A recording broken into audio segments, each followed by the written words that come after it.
The morning. Transparency of elections and putting transparency into context.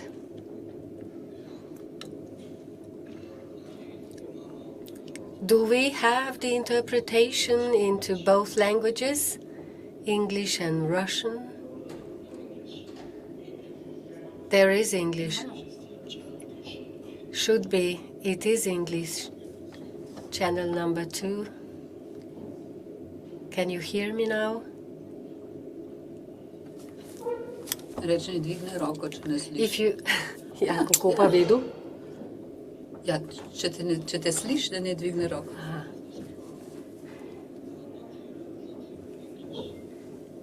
Good morning, ladies and gentlemen. Can you hear me? Do you hear me? Something should be done. Okay. Is being done. I hope so. Good morning. Can you hear me now? Ladies and gentlemen, we are about to start. You can hear me? If you hear me, please put up your hand so I can see. Thank you, sir.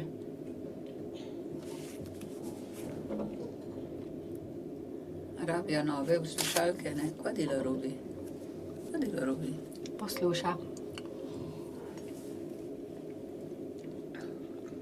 Good morning once again. I hope everybody hears me now.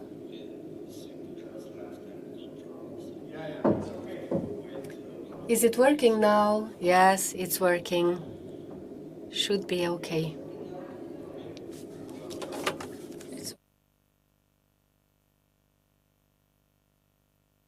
I hope that yesterday's trip, a bit tiring trip to Bled, did not exhaust you, so that you will be interested in today's section with the title Transparency of Elections, Putting Transparency into Context.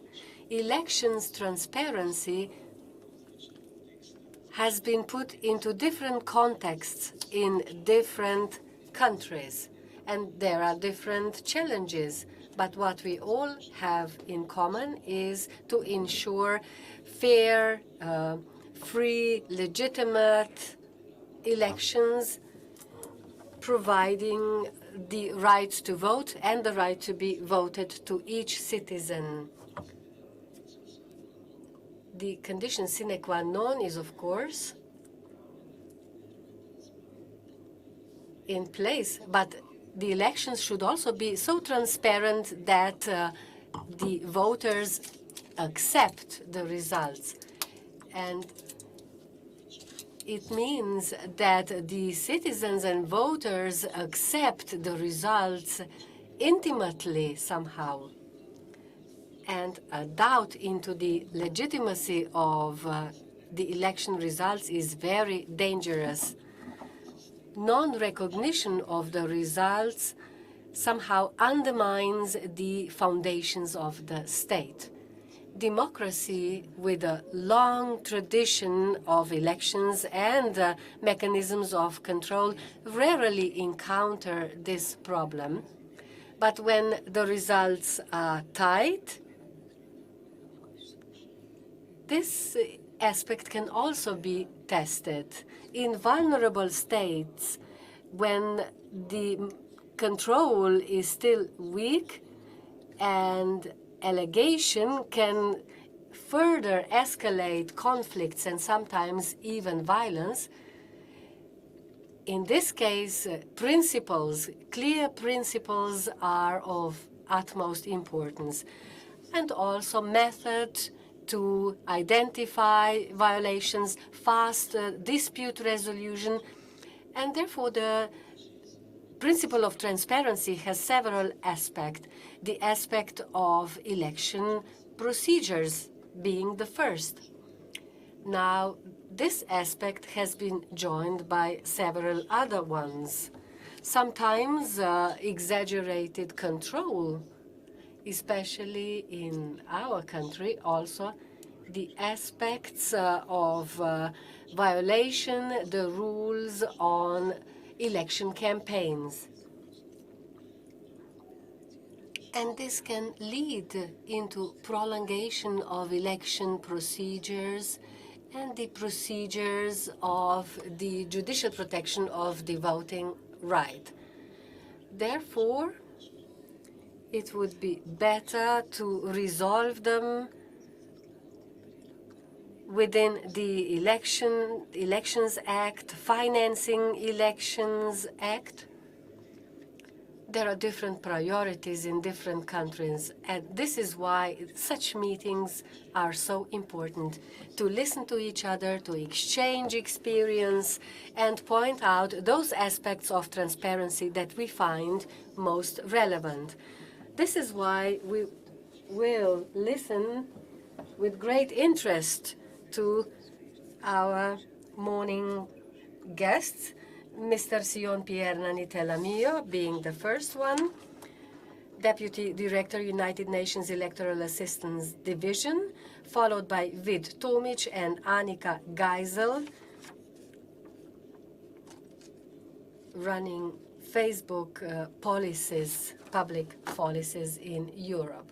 Probably all these three papers will be very interesting. And now let me invite Mr. Simon Pierre Nanitelamio, Deputy Director, United Nations Electoral Assistance Division, with more than 26 years of experience, an exceptional expert in international election assistance, running different programs, assessing electoral needs, strategic and operational planning.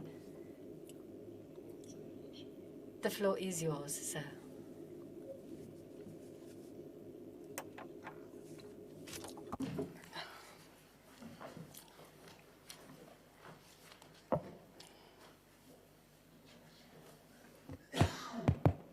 Okay. Thank you.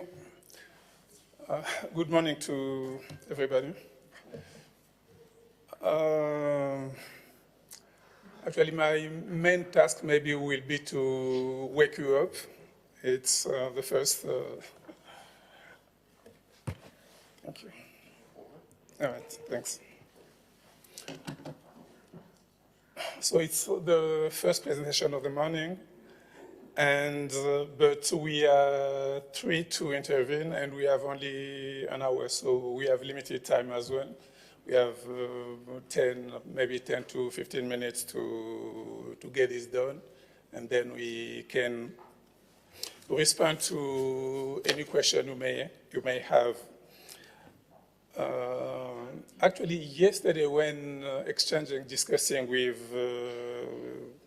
some people, I found out that not everybody is aware of what the United Nations Electoral Assistance Division does.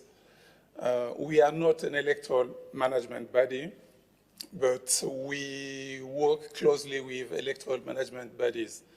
So I thought that it was, I will take maybe 1 to 2 minutes to give you some introductory remarks on what the Electoral Assistance Division of the UN is and what do we do.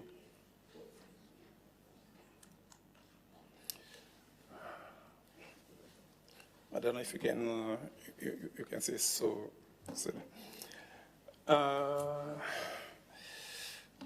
Actually, the United Nations has been providing electoral assistance to member states since its creation, almost. And starting in the 50s, the UN was tasked with facilitating and supervising a number of referenda or elections. But it's mostly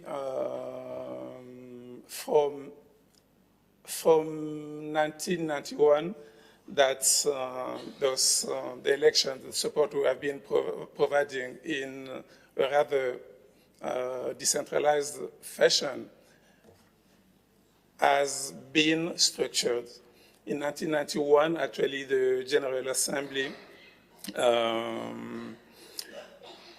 gave a mandate to the Undersecretary for Political Affairs to act on behalf of the UN as the system-wide focal point for electoral activities, with a view to ensuring some coherence and consistency and providing coordination to the support the United Nations is providing to its member states. And so in that year, in 1991, the General Assembly of the UN established an institutional and normative framework to ensure this coordination.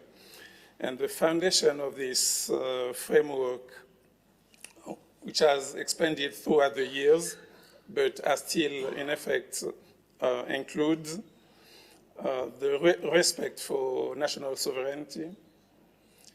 The UN, as a consequence, does provide support in elections to member states only at their request, or if there is a mandate of the Security Council of the General Assembly. And before assistance is agreed and provided, the UN assesses the situation in the ground. And the objective is this assessment being to tailor the assistance to be provided, or assistance, any type of assistance that could be provided, to tailor it to the specific need of that country.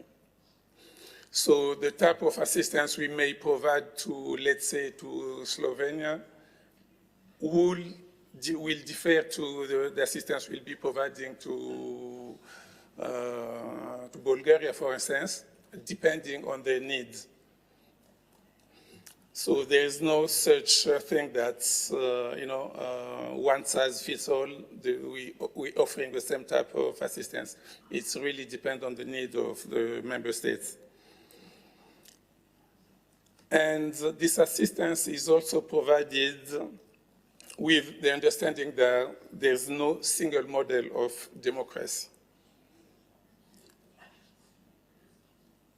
So as I said earlier, the UN Undersecretary General for Political Affairs, which since actually the reform since January 1st this year, this department is being called now Department of Political and Peacebuilding Affairs. That is the former Department of Political Affairs.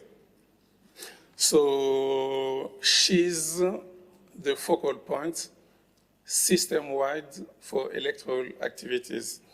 And there are many entities within the UN. We have a mandate with an electoral mandate. And among those actors, I can cite the UNDP, the United Nations Development Programme, UNDP, but we have also the Office of the High Commissioner for Human Rights.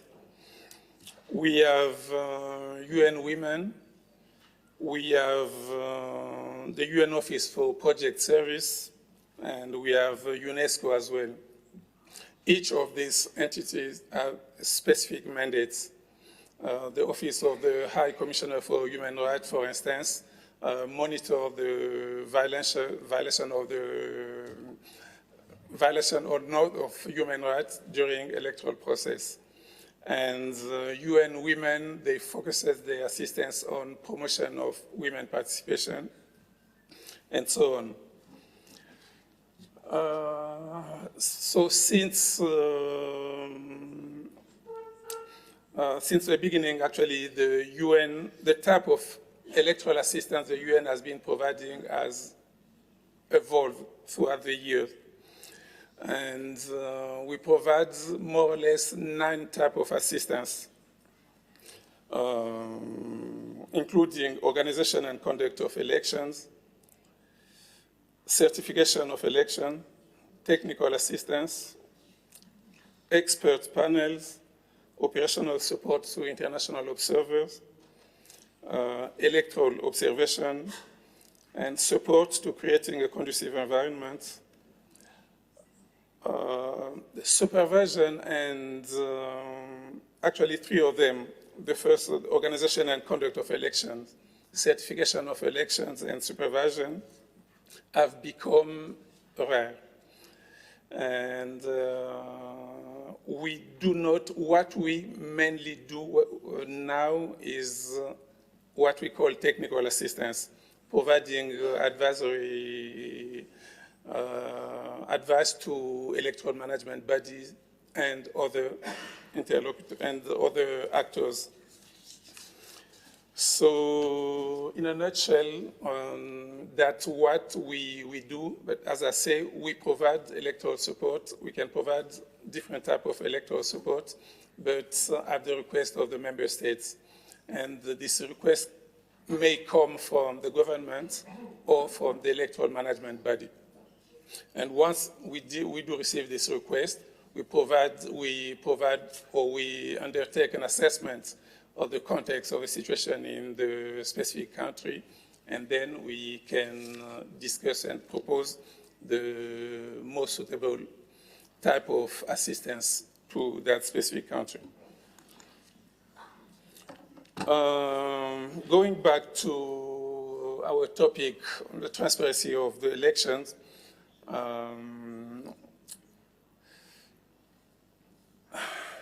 maybe I would like to give the UN, the United Nations perspective with regard to this topic. And maybe beginning by stating that the overall aim of the UN electoral assistance actually is to try to build confidence, to instill confidence and trust in the electoral process.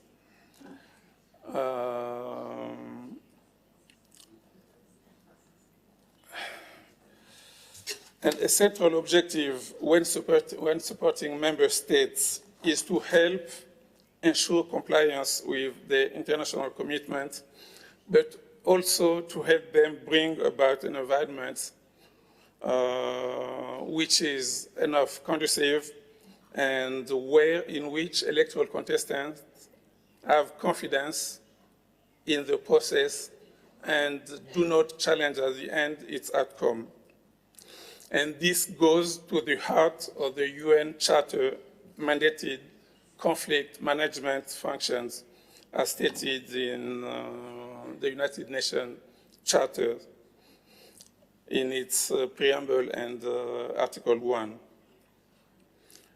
So according to internal policies, the United Nations support in the design, reform, or functioning of the electoral management body should be in pursuit of a number of guiding principles which are considered to be cornerstones of the electoral management body performance in the conduct of credible elections. And among these guiding principles, I can mention the protection of the independence of the electoral management body from any undue influence from other stakeholders. And the impartiality and neutrality, real or perceived, in all the electoral management dealings with the other stakeholders. The transparency in decision-making and administration of the election. And the focus actually we put on building the confidence of voters and political actors in the electoral process is not an isolated approach of UN engagements. It is a demonstration of key tenets of UN electoral assistance as expressed regularly by the UN Secretary General in its report on electoral assistance to the General Assembly. And I can add as well that throughout the years, internal guidance has been articulated in the UN by the focal points. And two aspects of this internal guidance can be mentioned here. It's that the UN electoral assistance to member states is norm-based but not prescriptive. So the idea is that when providing assistance to member states, this assistance is or has to be a normative activity, in that it's aimed at helping the requesting member states implement international commitments, norms and principles with respect to the elections, and in meeting the need for transparency and inclusiveness. However, as I said earlier, there is no such thing as one size fits all. You know, the assistance is norm-based but not prescriptive, so it will depend actually on the context and of each individual country. And the delivery of such assistance is done with a political perspective and with a view to managing conflicts. So that's why transparency is a key point, is an essential point when we providing assistance to our member states. Because if the process is transparent throughout the stages, starting with the designing of the electoral system, designing of the procedures, the legal framework, when implementing voter registration, if the procedures are clear, if we know who's eligible to get registered and who's eligible to vote, if we know what voting method the country has been using, and if the voters can understand the voting method, it could be voting using ballot paper. It could be using electronic voting, but it could be using as well an hybrid solution. But the people must know. And when these decisions are being taken, broad consensus is paramount. So there should be a broad consensus about stakeholders to avoid challenges later on.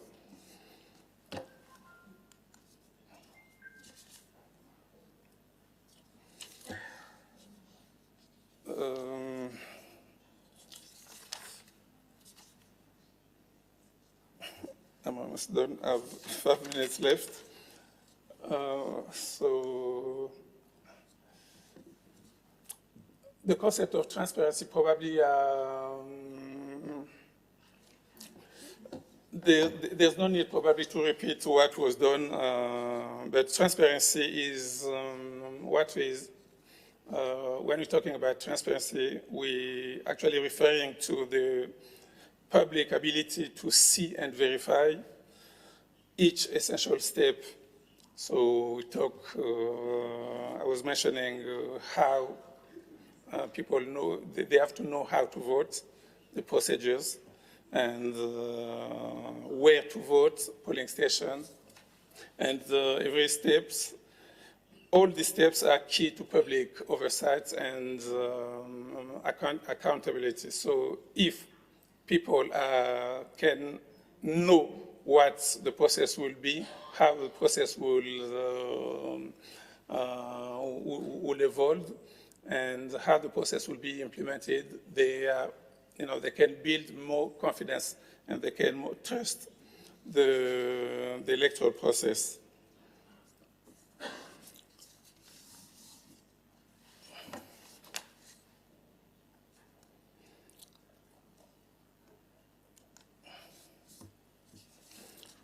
So how does the UN apply this conception of confidence and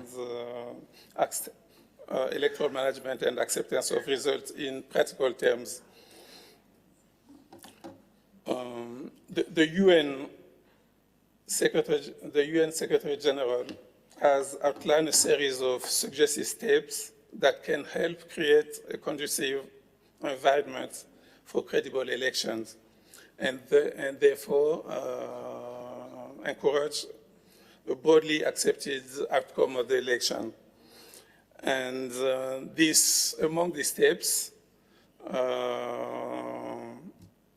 the adoption of the electoral rules for dialogue and on the basis of the broad political consensus. Dialogue and the broad consensus is key to acceptance of results. And another step is in enhancing the inclusiveness of election and encouraging, promoting full participation of all including the marginalized groups, such as the women, the youth, minorities. And another important step is actually putting or emphasizing the responsibility of political leaders to engage in peaceful and constructive behavior throughout the process and to refrain from incitement. Now, I have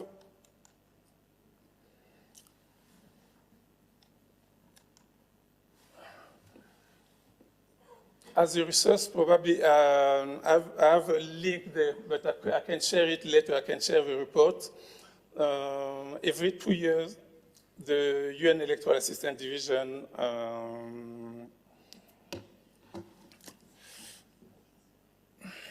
work on the report of the Secretary General. And the last report of the Secretary General on the electoral assistance is public now since last week, I guess. So there was a report in 2017, and the last one is just out now a week ago. And there's a link there. If you want, you can access it. It's now public in all UN official languages.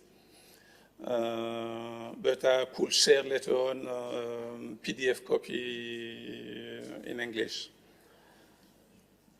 And the last point I wanted to make is maybe one of the challenges to the transparency of election is maybe the introduction of technology, electronic voting in elections. And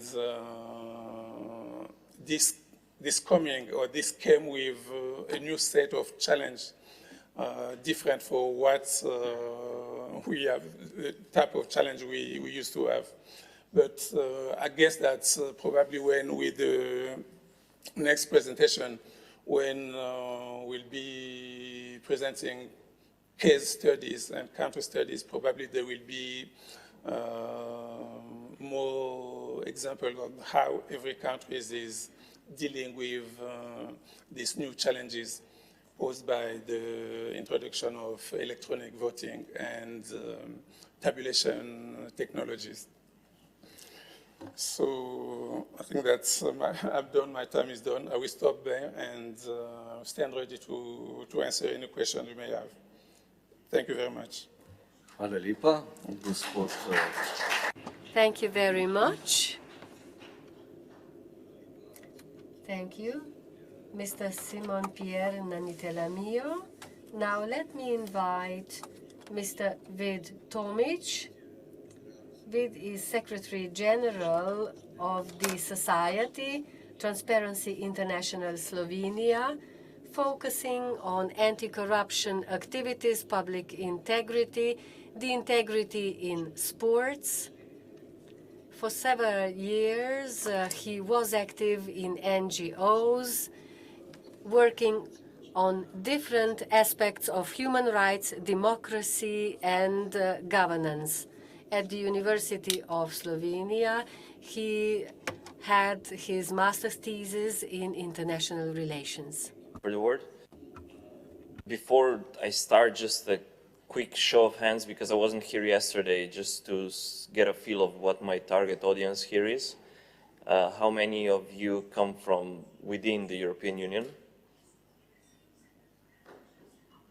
Okay, thanks. And I'm guessing majority of you or all of you are from basically government institutions, some sort of. Am I correct? Okay, thanks. So basically I was asked to talk about the transparency of the elections and the implications and the need for transparency and so on. I thought that the best way to tackle with this would be to present a case study that we did, which is basically the monitoring of local elections in 2014. And hopefully through that we could stir sort of a debate, or at least mental process that would help to answer those questions. Just a quick note before we start, why transparency? Basically, why we like to talk about the importance of transparency, not just in local elections, in elections in general, but transparency in everyday life and the functioning of institutions.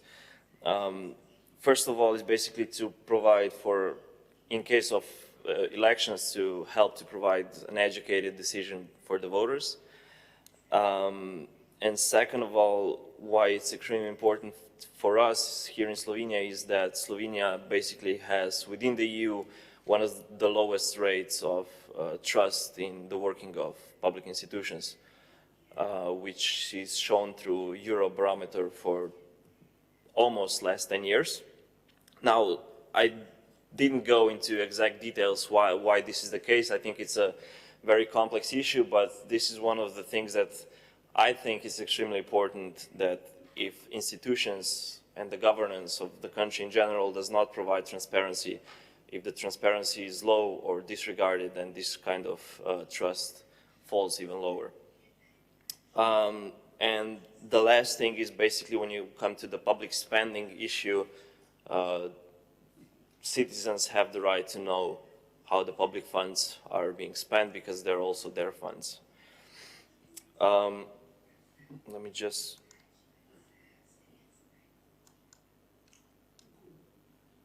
The green one? Okay.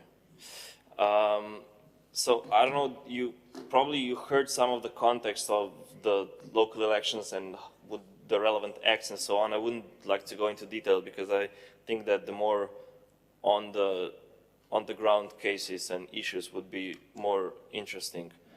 What we did in 2014 is through support of donors, we were able to do basically a full-scale monitoring in 5 municipalities in Slovenia, even though we have more than 200 municipalities in a country that is as small as Slovenia is. So I wouldn't say it was a systemic monitoring, but it was sort of we tackled different municipalities to see whether there's something to be done on this issue in the future. And just for the context, more than half of those mayors in power were basically non-party, even though they were somehow connected to political parties, which is a trend in Slovenia. So in on local elections, being part of political parties is usually seen as a disadvantage. Some of my Slovene colleagues, if you would like to chip in on anything, feel free to do so. basically, the most common violations that we met were somehow connected with how the campaign materials were being displayed. So the inadequate or false labeling of materials, this was the most common violation of the legislative framework. And then the issue of damaging of rival materials, especially in some of the municipalities where there was a very heated debate, let's put it like that. The third issue that was also very common were different kinds of abuses of power for election purposes. I'm going to head into that details a bit later, but these are, I don't know, just using your position as a mayor to get more exposure in the media, stuff like that. So different ways how to do that. We'll talk about it. This is the picture that you see. So I tried not to focus just on one candidate, so I'll have different pictures as well later on, but it's just one of the most prominent violations that we found out, and it's in the city of Koper in the coastline. Right. So here is just a short follow-up. These were the presidential elections a few years ago, and the same kind of violations were still present. So even though the legislation regulating this was passed in 2013, if I'm not mistaken, if somebody could say no or yes.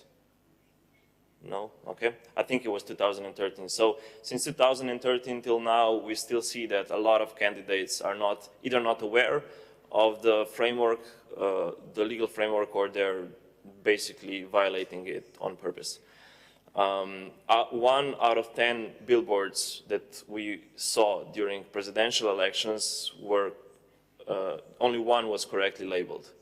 So the rest of them showed some signs of violation of the legal frameworks. And we are not sure how the penalties and enforcements of the legal framework is done in practice, and I will show you a few examples, especially in the local elections, where this becomes problematic. So, based on our observations, we violated 101 violations in 2014. In this case, it was the report was made to Inspectorate for Internal Affairs, and out of 101 violations that were accompanied by supporting documents, photos, and so on, only one fine was issued by this inspectorate. Now, I'm not trying to put blame on them. I'm just trying to say that something isn't working. So there are things to consider here.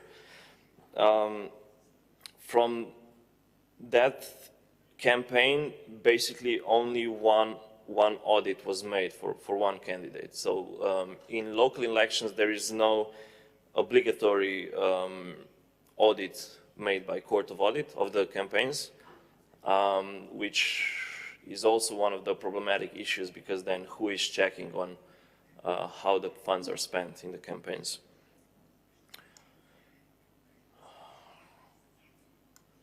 Okay. Yeah, thanks. The other important thing were the investments. So Slovene municipalities spend over 2 billion euros per year. And what we found in 2014 and later confirmed in 2018 was basically that expenditure for investments get a lot higher in election years. So we confirmed the trend of politically motivated investments in the electoral year in municipalities. And you can see the spike here. So those where the points are the highest are basically the election years, which basically leads us to the question of how and if does this affect the actual election campaign, who is checking how these funds are being spent, because this is not reported in the campaign as such, who is checking, analyzing the potential corruption risks, the rational use of funds, and basically the bigger access that current mayors have and the better position that they are in once they want to go for another term in office. Another thing which was also interesting, at least for me, is that because of this spike, we saw that there was a temporary rise in the GDP in the country, and especially the GDP that was within the municipality. And what we weren't able to prove was basically the effect that this kind of huge investments have on the rise of the price of construction materials. Because when you talk to a lot of people for construction sector, they tend to tell you that the prices in the electoral year are much higher for the materials, where there wasn't any kind of statistical data that would confirm that. We checked the dates from 2008 till 2018, so 10 years. The other thing is the media. So the media in the local municipalities they tend to replicate the official sources. There is very little of critical reporting. And mayors have a tendency to abuse their power to gain media attention on different ways. One of the ways that local media is a lot of times controlled by municipalities, and this basically is found to be highly problematic. So when you have these municipal newsletters, how is it, lokalno glasilo? I guess it was občinsko glasilo, I think it's... Media. Yeah, so basically it's a media that is like a newsletter that is directly proliferated by the municipality itself, and it should be there to inform the constituency about the things that is happening in the municipality. However, a lot of times you see that that these are used by current mayors to basically display their achievements in the municipal year, in the election year. Another thing that we saw was basically how much for instance, this is a case study of Ljubljana, how much more exposed is the mayor in the year during the election, so how much more public events does he visit, and so on and so forth, and uses this as a campaign event as well. So this is, again, an example of like a municipal newsletter that is basically very clearly promotional material for the mayor that was running for the office at that time. So misuse of the newsletter itself. And this is not reported in the campaign. So basically, I'm going to finish here, and then we can talk about it later, or I'll just give the floor to the second, to the next speaker, just to go quickly through that. So the things that are also problematic is the connections with the party financing issue. So the political parties in Slovenia are not subject to Freedom of Information Act, while the money that they spend for getting into power is basically, so it should be in public interest to basically know how this money is getting spent. So you can, as a citizen or a civil society, you cannot issue a Freedom of Information Act to check how the finance for instance, election or for the actual party itself is being used. There is the need for immediate, proactive, and real-time transparency when it comes to elections. For instance, as in cases of, I don't know, public procurement, you have a web platform where you can check the actual spending in real time, or let's say 1 week after the spending was made. So not just Court of Audit after the election can check this information, but everybody could access the information, and then you can also involve the civil society and also basically take the burden from the government actors as such. There's the lack of efficient control. So where are the problems? I think there's a lot of problems, not just in legislature, but also the fact that a lot of institutions have too much to do with not enough resources, perhaps not enough staff. There is lack of awareness of those who are running for different offices. So stuff like that. I think a more systematic approach is needed. And also the role of civil society in monitoring of elections is basically non-existent, while in other countries we see that there is an increasing trend to try to basically somehow include or involve the civil society in the election monitoring. And it gets good results as well. So the media, we talked about it. Then it's also the need to define the issue of how the debts when it comes to campaign are being handled. I think that banning the contribution in cash would be a good thing. And the most weird thing to me is basically that those who are running for the office, even if they report ineligible costs at the end, they still get the money from the public, they still get the public funds as it's stated in the law. For instance, if I give you an alternative example, if an NGO gets the money from the donor and they see that 20% of the funds are not being eligibly spent, well, you don't get that money. So why would somebody else get the public money just because they went for the office? That would be all from my side. So there's my email if somebody would like to catch up with some specific questions, and I'll also be available here. So thank you, everybody.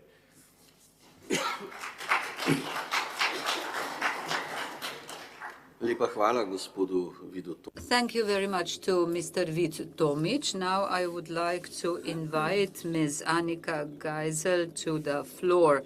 She is head of Facebook of the public policy for elections in Europe, Africa, and the Near Middle East. Together with its team, they cover 40 groups on Facebook, Instagram, and WhatsApp. So their role is to check the civil association and the transparency, integrity of political advertisements. She is responsible for the policies in connection with implementation of elections, and she participates with the decision makers in designing the directive for this area. So we're all very interested in her presentation. So Ms. Annika, please take the floor.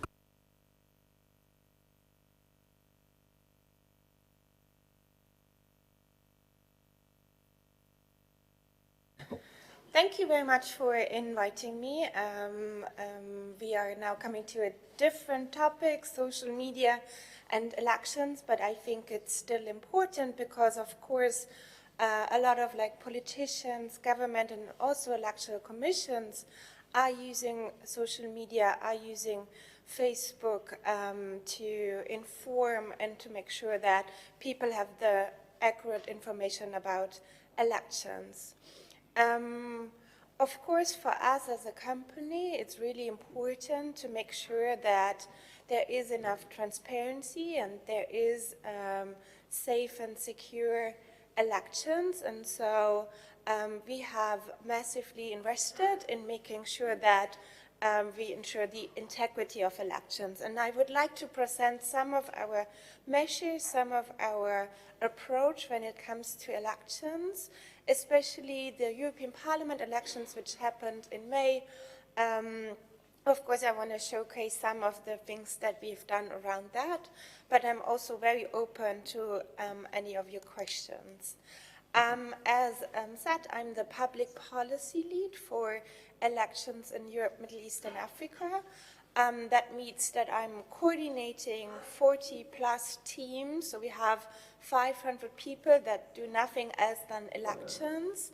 And it's really important that there is someone who is doing all the coordination to make sure we have the right strategy in place, and we analyze all the risks associated with an election to make sure we have the right mitigation tactics in place. I'm here with my colleague Stepan. Maybe if you quickly stand up. Stepan is Politics and Government Outreach Manager. So his role is to help politicians, government, and public institutions how to use our platform. So if you have any practical questions how to use Facebook, please approach Stepan. We will be here the whole day. So when it comes to elections, we have like a 5-pillar approach, and I will go into detail what that means. So it's cracking down on fake accounts, it's the reduction of the distribution of false news and misinformation. Very important, we've done a lot of steps into making advertisement more transparent. It's disrupting bad actors, so the ones that are cheating and are misusing our platforms, and then everything we do around supporting an informed electorate. So when it comes to fake accounts, we know that a lot of harm is being done by people that hide behind a fake account or not a real identity, which is why, of course, we very much rely on automation.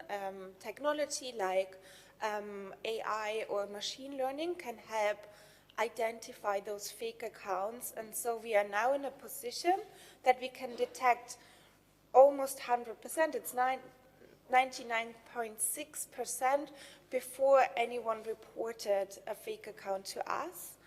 But of course there are still lots of fake accounts. We remove 1 million fake accounts each day. And so we also tripled the people working on safety and security from 10 to 30,000 people, because we know we also need to do human review, and we very much rely on those people that do those investigations.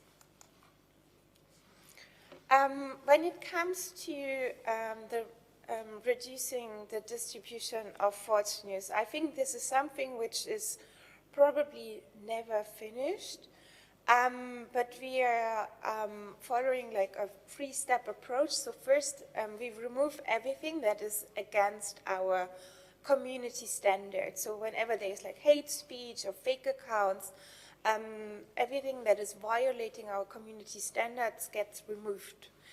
And then we made the decision that we are not the ones that want to decide what's true and what's false.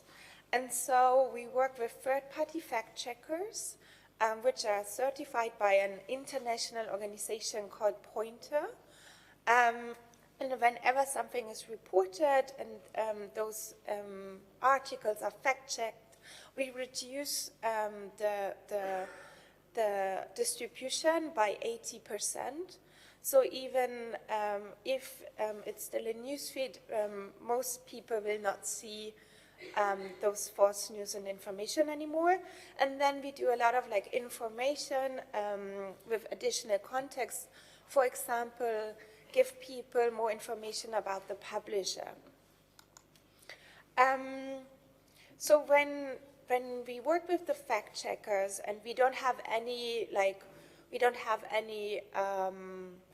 opportunity to decide, we just it's been sent to them, but we don't know what article or what information will be fact-checked by them because they are independent.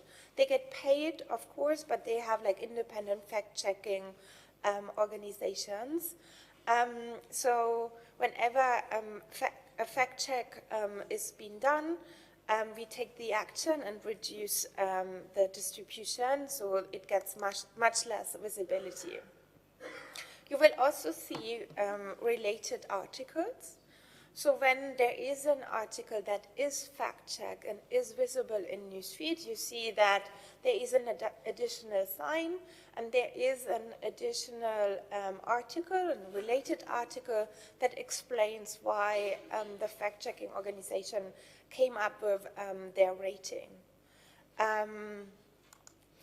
The next step is when someone is about to share something that is rated as false, that person also gets a notification.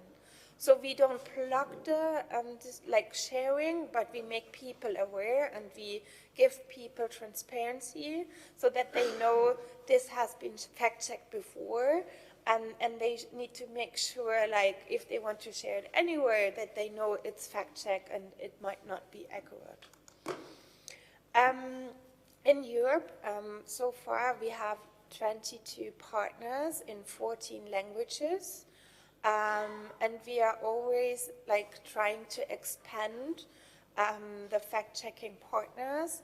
For us, it's really important, and it's sometimes hard to scale that because we rely on partners that have the certificate by Pointer, because we want to make sure they are independent and not seen as biased. And this is why we rely on that pointer certificate. What we also think is quite important is media literacy, which is why ahead of the European Parliament elections, we supported Full Fact and other fact checkers in different countries to run a campaign on our platform. It was like 9 tips how to spot false news on our platform. And we reached millions of people ahead of the European Parliament election to make sure people are much more aware and maybe become their own fact checkers, because they know how they can actually identify by themselves if something is true or false. We also made a lot of progress when it comes to making advertisement more transparent. This is important because we think the more transparent advertisement is, the more the advertisers can be held accountable. And it's like a shared responsibility, but with that transparency, people like journalists or watchdogs or electoral commissions can actually look into those ads, and it's quite clear who is paying for an ad. So we launched our political and issue ad transparency in almost 200 countries, and we are still looking into expanding. What you can see here on the screenshots is whenever an advertiser has clarified that this ad is political, then there is like an additional disclaimer which says who paid for that ad. Before running an ad, every advertiser needs to get authorized, so they need to upload an ID, and they also need to insert additional information so that so that it's quite clear who is behind that ad. I don't know if I can click to the next. Oh, it collapsed. Okay, so while we're waiting for the PowerPoint to come up again, so in the in the EU, in all member states, the political ads transparency tools are available, but it's also in many other countries as well. And so it's really gives a lot of more like transparency towards the electoral commission. The Facebook ad library that you can see here, maybe if you can go to, yeah, I will go to the next slide. The political ad library that you can see here is publicly available. First of all, it has all advertisements that are currently running. So you can see there all active ads that are on Facebook. For the political ads, those are then stored for 7 years. And you can search the Facebook ad library and search for a candidate or a politician or a political party and see additional information such as who has seen that ad, what's the demographics, but also information about the advertiser itself. In addition, when in the EU, so in all member states, we also launched a Facebook ad library report, which you can download, and then you can have all the ad spending. So you see how much ads has been, how much money has been spent from a political party in, for example, a timeline of like 7 days or 28 days. So this tool is publicly available. So whoever, like, if you have not seen it before, I would highly encourage you to go there and have a look at like what's in there. And we are continue to improve the ad library. So, for example, we are also working on additional data that we want to make available to make sure that it's also a useful tool for regulators to make sure they can oversee what political ads are running during an election campaign. I don't know if we can start the presentation. Yeah. So we need to click through. Maybe if I can just like continue, the next thing that we are doing is of course like disrupting bad actors. What we've done or launched ahead of the European Parliament election was a so-called Election Operations Center in Dublin. And I can show you a few pictures of that. Why was that important? We had like market teams, so people from all 28 member states in one room in combination with colleagues from WhatsApp, from Instagram, but also legal policy and data science and a lot of like researchers who were all in this room, including myself, monitoring what's happening around the European Parliament election. So why is that useful? Of course, it helps us with coordination. We have 40 plus teams working on elections around the globe. Cybersecurity, but also threat intel, a lot of investigators, security and safety. And so it's really important to be in one room to come to quick decisions. We've done a lot of like monitoring, for example, of voter suppression content, so misleading content around that election to make sure we can remove that as quickly as possible. And then, of course, also the coordination with the in-country teams, like the public policy and colleagues who are in a given country. And then, of course, rapid response. It really allowed us to come to decisions in real time and to approach like this election, which was highly complex because of the 28 member states, in a fast and very efficient way.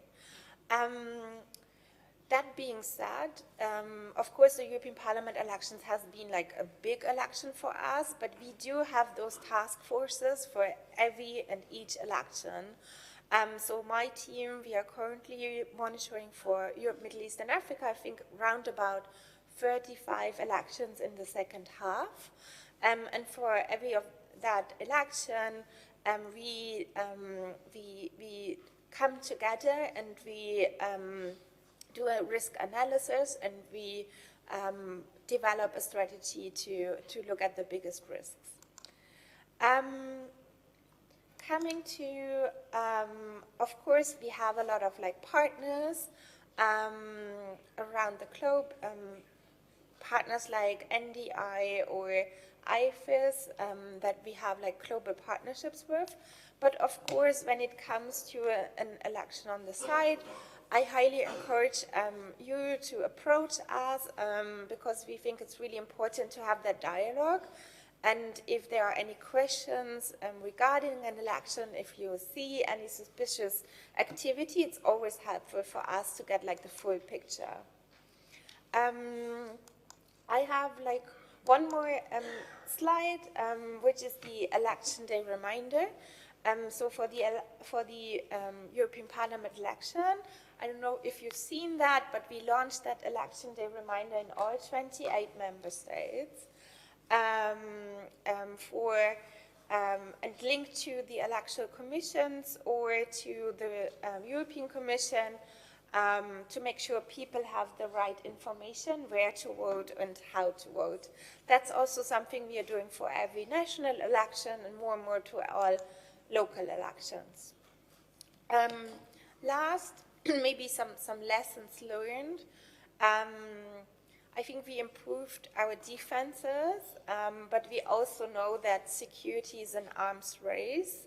So we really much rely on our partners to flag suspicious activity to us, and we see that tactics always change, and so we also need to work with law enforcement and government because they need to investigate what happens outside social media and outside Facebook and the family of apps.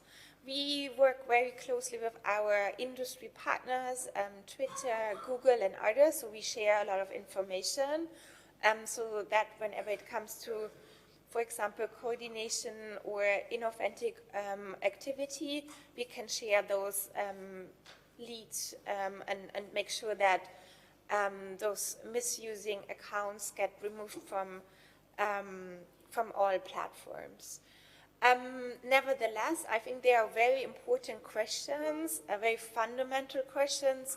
For example, who should be allowed to run political ads and what should be defined as political, which we think it should not be us making those decisions. So we really much rely on regulation or discussions to make sure we find a right legal framework for how we handle political ads. Thank you very much.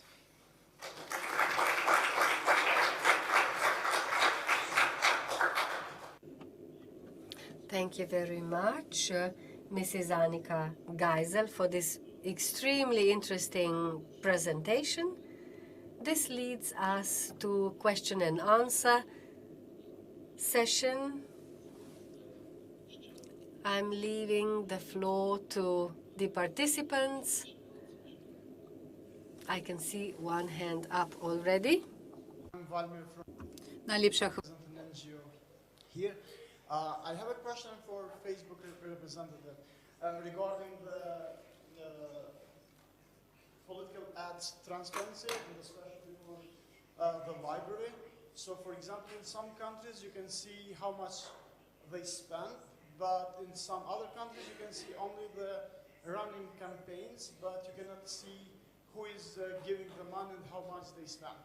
So, can you tell us how Facebook decides which country to include in the list where they disclose all the expenditures, and how for some countries you simply cannot find it? Thank you. Yeah, it's a very good question. So we initially launched the ads transparency tools in the US and then expanded to other regions like Brazil, and then with the European Parliament election, it came to the European Union, and then to 200 more countries. For some of the countries, it's still a voluntary version, so that means that there is no additional enforcement in place, so we don't detect political ads, so we still rely on political advertisers to make sure to mark their political ads as political. And for some other countries, we haven't even launched the ads transparency tool. So I think this is like a highly complex process. So we are expanding, and I don't know, we can definitely speak maybe later about the specific country to maybe speed up the process, but normally what we're trying to do is launch like enforcement, so the additional layer of detection whenever there is an election happening, but right now this is only happening for very big elections such as in Argentina, in Poland, and in other countries, but I'm confident that we are working towards making that available around the globe. So it takes some time to implement that in all the countries need that.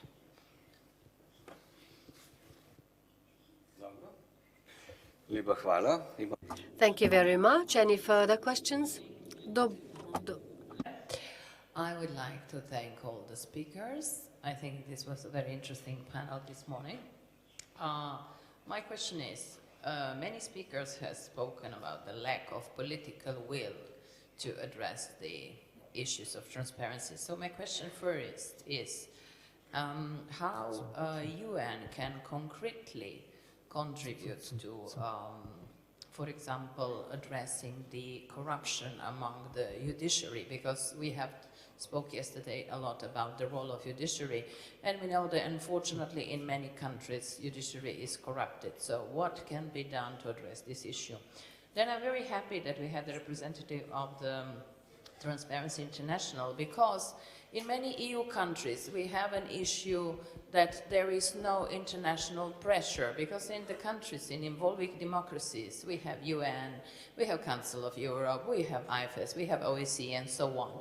But in the EU countries there is much more space for maneuvering, and many countries, the civil societies based in the countries that have already joined the EU often say that the accession process was the best because this was the only time to put some pressure on the government and political parties. So my question to our colleague from Transparency International is, what can we do to strengthen the role of civil society in the EU countries, and also how can we enhance the cooperation between different civil society organizations? For example, in Slovenia we have also Institute 8 of March that monitors the participation of women in electoral processes and elections, and we had some really bad results with the last elections. So my question is, what can we do, because also here there is dependency of civil society on the donors, and to find a donor when you live in an EU country, it's quite a challenge. And last but not least, the issue of the Facebook and ads. We know that a lot of political campaigning in the countries is of course regulated by the national legislation, and then we have the issue of de jure and de facto. So how can we address this at the global level in terms of the legal framework, as the speaker has said? Thank you. Thank you very much. Questions posed to all three speakers. Mr. Simon Pierre, maybe to start with you. Thank you.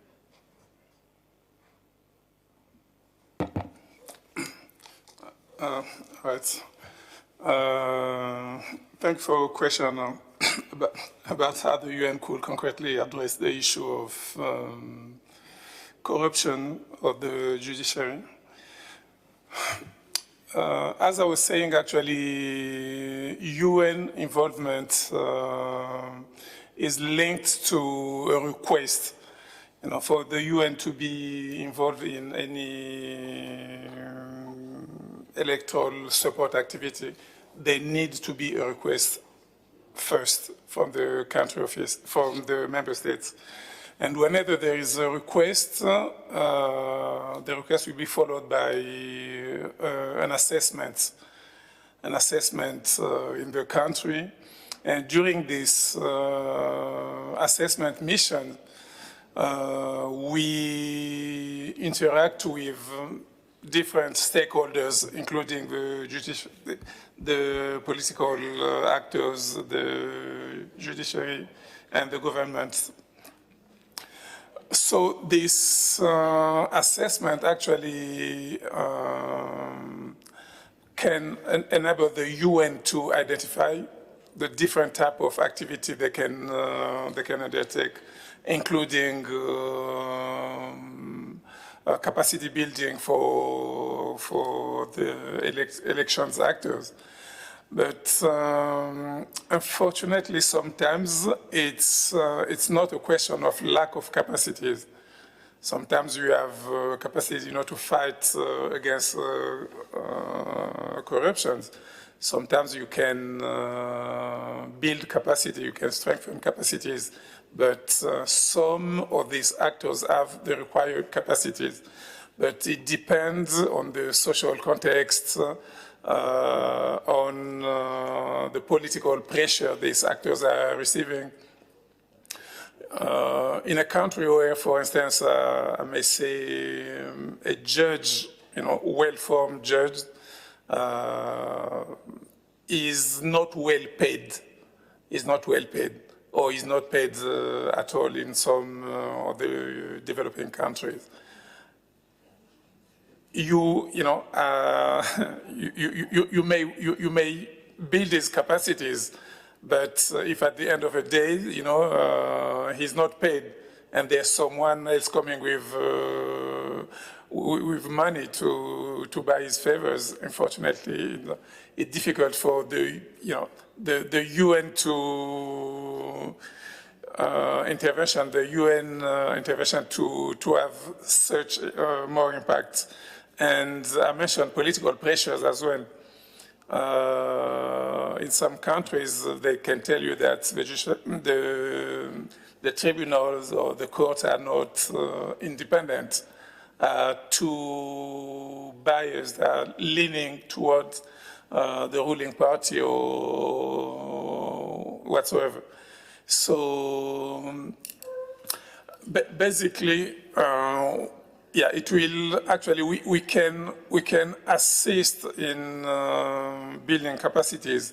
We can provide sometimes we can provide some funding in terms of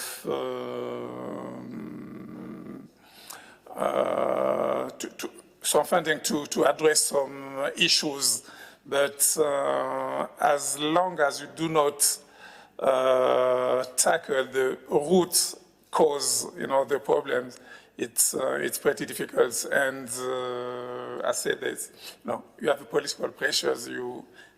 It's difficult to, despite all the will, all what we can do, if there is political pressures on the judges, on the tribunals, on the courts, it's pretty difficult. Thank you. Thank you for the word. Yes, you gave me a difficult question, which I completely agree with a lot of what you stated, especially on the fact that the civil society isn't as strong as it should be. There are, I don't know how many of people here are aware of the challenges that the civil society in Slovenia faces with, but one of the biggest is the financial stability, especially if you are a watchdog organization, meaning that you have to be independent from your donors. And I think this is one of the biggest issues we have, especially when it comes to the field of prevention of corruption here. Up to my knowledge, TI Slovenia is the only NGO that is specializing in prevention of corruption in Slovenia. I may be wrong, so if anybody knows anybody else, please let me know. And there is also a reason for that, because there is no funding, for instance, from the state on the field of prevention of corruption to the civil society and strengthening of integrity, transparency, and so on. So we're lucky enough to be part of a wider network, and then you can get financial resources from other sources as well. To try to give you at least an attempt of an answer, because I don't have the answer, to be completely honest. How can we strengthen? I think the first thing is that the strength is in numbers. So a bigger sort of cooperation between the civil society's actors should be present, especially on like strategic events such as, I don't know, elections, stuff like that. So there were attempts to try to get involved. Usually, at the end of the day, you come to the question whether you have the funds to do activities or not. And to be completely honest, I did present you our case study from 2014. You can do the math why the case study was not from the later elections. Simply because we were unable to convince the donors that this is necessary, which we would like, but we didn't have the capacity to do such a full-scale monitoring as we did in 2014, which involved three people from permanent staff, and then we had numbers and numbers of volunteers who had to be trained, educated, supported through the whole monitoring process, and so on and so forth. The other thing is, I guess, is also raising the awareness of the problems that civil society faces with, of the problems that are related to the financial instability, and the fact that civil society itself has a lot to offer to basically the progress that we can make. So civil society is often in the media portrayed as basically those that people who work there do not have the ability to work anyplace else. So there's sort of I'm being a little bit over dramatic just to give you the context. Those who are a bit of the parasites of the society, that they get the money for doing nothing, and so on and so forth. While civil society does employ a lot of people in this country, a lot of experts in this country, and it also because it has a specific position that actors in civil society can talk about things that perhaps some other stakeholders cannot. So I think we should be aware of that and support this position. I'll end just another thing. And the last thing is also, we have to be very critical about how the civil society as such, how we communicate our success and failures, also to be critical of our work. So I think we're, as a sector, we are very bad in how we communicate in what we are good at, and we also tend to not be so vocal when we do something bad. So I think there's also that perspective of how self-critical we are. I hope I gave you an answer somehow. Lepa hvala. Še gospa Anika Geiser. And Mrs. Annika Geiser, and now a dilemma, whether to take another question or have a coffee break. That will be the question. If you wish to have a coffee break, you can do that. Otherwise, we'll have to wrap up. The question of the legal framework, if that should be also global, I think most of election laws are, of course, like on a national level, and so we have conversations on a national level with regulators, but also government institutions, to find like some of the answers to the questions like who should. I think the most crucial or fundamental is what is political, because that's very open, and we've came up with a definition of issue ads, like what we define as issue of national relevance, but I don't think that it's really hard to define that and to have that and to decide if that should be country specific or global, because of course in terms of scaling it's really complex to have like the reviewers trained and to make sure that we have like the right framework in place. So I think we need to have more of those conversations and discussion when it comes to developing a legal framework around political ads, especially because of course we see that more and more political ads are now run in social media, so there needs to be new definitions and new rules to make sure we capture that as well. Lepa hvala. Čas na... Thank you very much. We are pressed for time. This is a very interesting discussion. So if there is still an urgent question, the floor can be yours. Otherwise, I would like to thank these very interesting speakers. And of course, you are all invited to a coffee break. We have to shorten it a bit because we are slightly behind the program already. Thank you.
odmontiram malo isto, pa tega mečkam povečava. To se pravi, manjš.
Just make sure that you press the button. Sure. So the red light's on.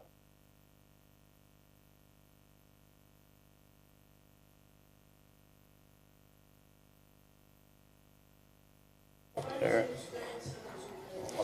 Was it this? What's into that? Yeah, for speaking.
Good afternoon, and welcome to this session on the practical aspects of transparency.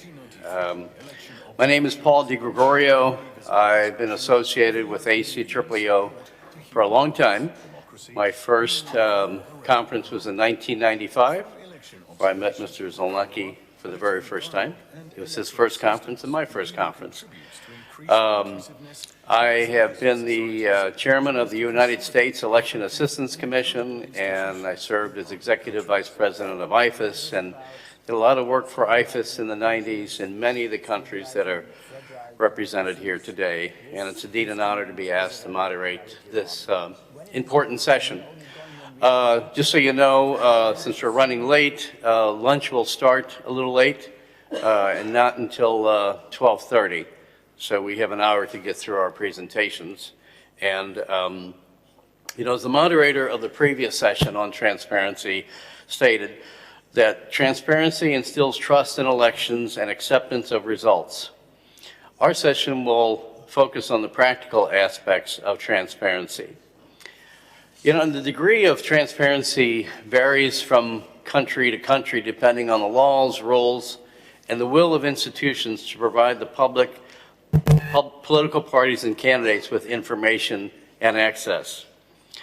As an example, in the United States, where I come from, we have 50 states, and the 50 states have different laws relating to transparency and elections. Most election officials are required by the state law to be transparent in their work. So if I'm an election official and I send an email or a text relating to an election, the public has a right to read that email. So that's pretty transparent. On the other hand, the United States has been heavily criticized, and justifiably so, by the ACEEO DEAR for some states that do not allow international observers in their polling stations, as they should, as required by the agreement signed in Copenhagen in 1991. So the biggest transparency issue in the United States right now is an issue of dark money for the political parties. So certain groups have formed organizations under certain laws that allow them to raise millions of dollars and spend millions of dollars for candidates, for referendum, and none of that money has to be disclosed. It's called dark money. So that's the biggest transparency we see in the US right now. But today we have distinguished speakers representing a variety of organizations. And our first speaker is a person that I've met and known, and quite an expert in her field. Dr. Annette Faith Likuk is the EU SR Chief Political Advisor for the EU office in Kosovo. Since 1994, she has worked in many countries, and especially in conflict zones, for several organizations focusing on issues relating to elections, democracy, and human rights. Annette is an assistant professor, and her work and research has been published extensively, and I've read some of your publications, so you've done a great job. So I'll turn it over to Dr. Likuk for our first speaker today. Okay, and you want me to go there, yes, right? Thank you.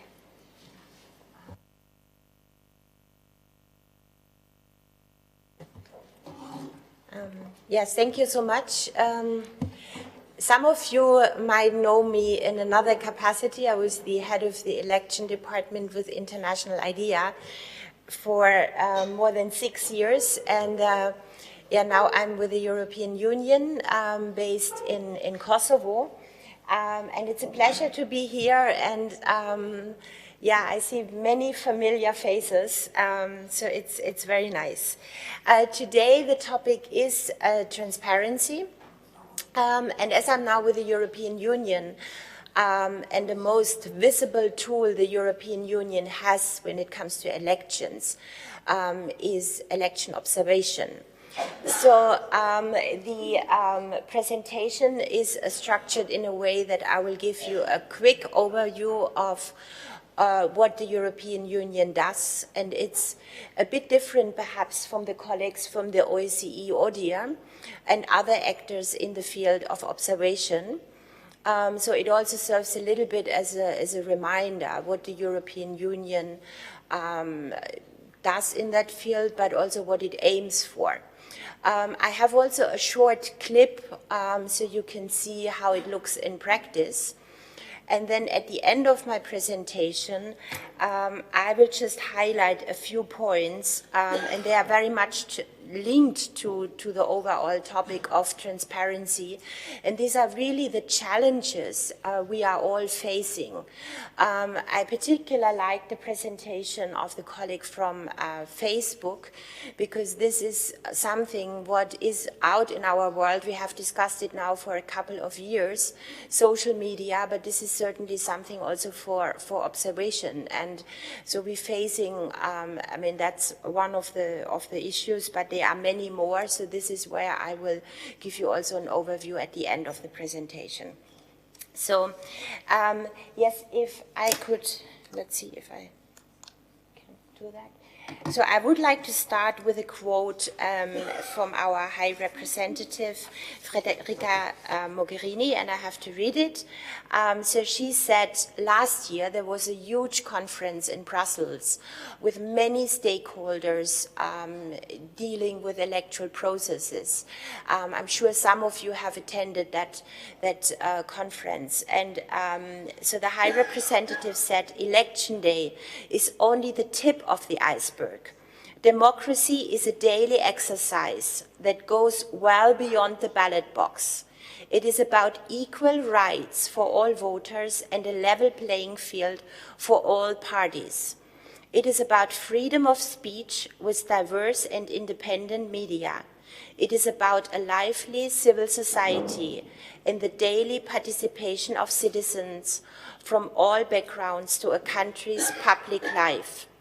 Our election observation mission represents a contribution to all this and to improving the overall quality of each democracy in full respect. So this is what she said, and I think when you read that, you already probably can guess where we are heading to in the European Union. I mean, it's the very known approach of the electoral cycle. But I think what the European Union is underlining is that we should not forget that elections is about human rights. And this is what the Union supports. So we have different mechanisms. As you might know, we have big funding mechanisms in that field as well. So we support civil society. We support other regional organizations, and we also support the United Nations in their work on elections. But besides the funding mechanisms, as I said, we ourselves also deploy election observation missions. And for the next part, I would ask our colleagues here from the technical support. Perhaps you could show now that short clip. Thank you.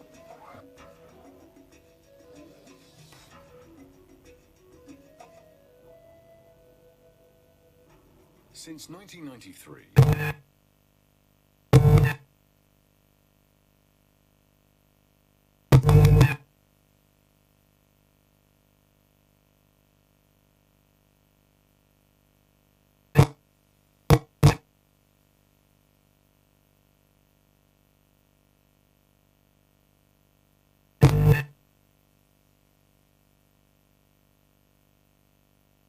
Okay, I think you might have to start again and get the sound right.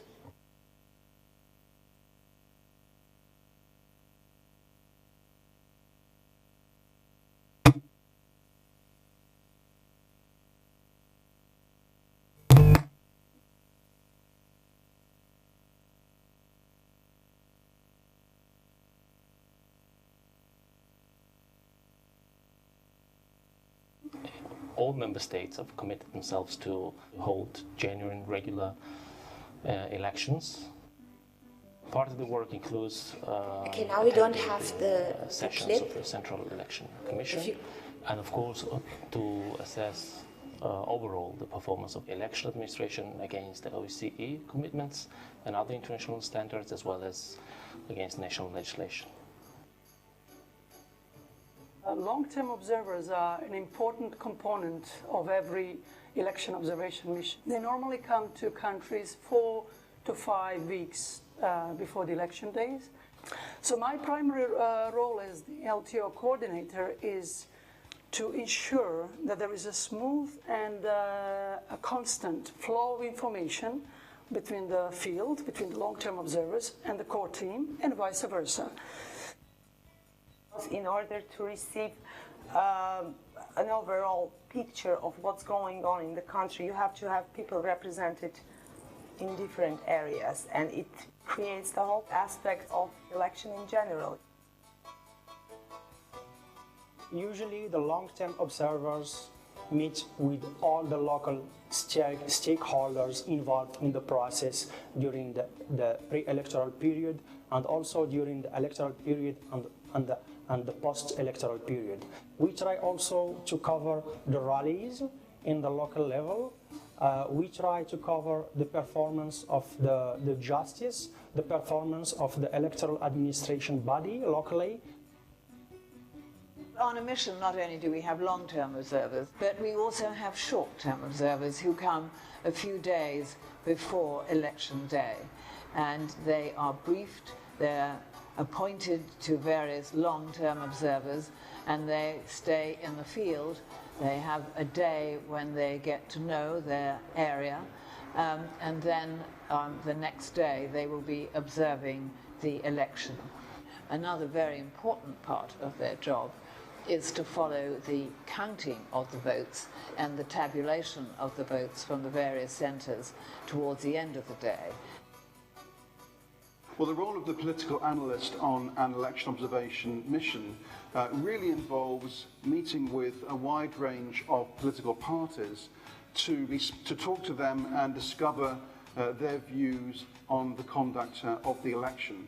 I think it's also important to form a link with these parties so that you can remain in contact with them throughout the process. I think in addition to that, of course, the political analyst can also be involved in coordinating the observation of the participation of women and the participation of national minorities in the electoral process.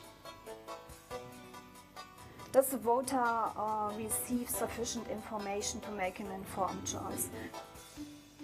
We conduct media monitoring, which is a quite extensive operation within the missions. We look, of course, at candidates' rights. Do they have equal or equitable access to the media? Does the voter get sufficient information on political alternatives?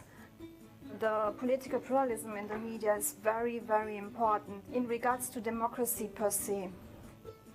The main aim of the election observation mission is to assess the implementation of the legislation against the OSCE commitments and also international standards and national legislations. That's what I'm contributing to together with all the members of the team, and then after the mission we'll provide the recommendations to further improve the process. Could I ask you to...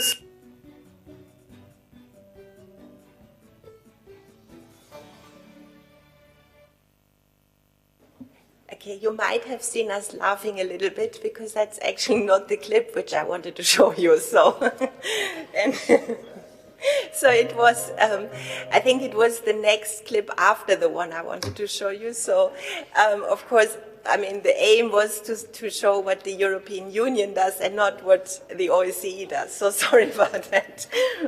Yeah. We were a little bit caught by surprise here, but anyway, thanks for the colleagues who gave it a try. So actually, this OSCE film also it fits quite nicely to what I wanted to mention anyhow, because there is a difference between the EU election observation missions and what ODIHR does. And well, you saw already some ODIHR colleagues. But the EU has a slightly different approach, and as many of you are either in countries where election observation missions from ODIHR are deployed, or perhaps you have been part of an EU election observation mission somewhere else, you know that we have kind of a division of labor. So the European Union never deploys a mission in a country which is a member state of the OSCE. And that means also that we do normally not cover Europe at all. There's one exception, and I have a number of colleagues here in the room, and this is Kosovo. And this relates to the status of Kosovo. And this is why the EU continues to send there the election observation mission. And there are early elections on the 6th of October in Kosovo, so in the moment there is a mission on the ground. What is also a difference is that our chief observer is always coming from the European Parliament, so it's not a technical person, but it is someone really from the political front. And here on that slide, I mean, you see there are many more actors in that field. And when it comes to transparency, this is, of course, an important indicator. If a mission is deployed, under what kind of circumstances, if security is ensured, etc., etc. So that is very important. So I mentioned the differences, I mean, mainly between ODIHR now and the European Union. And I have also mentioned a bit why we are deploying a mission. For the European Union, this is a very costly undertaking.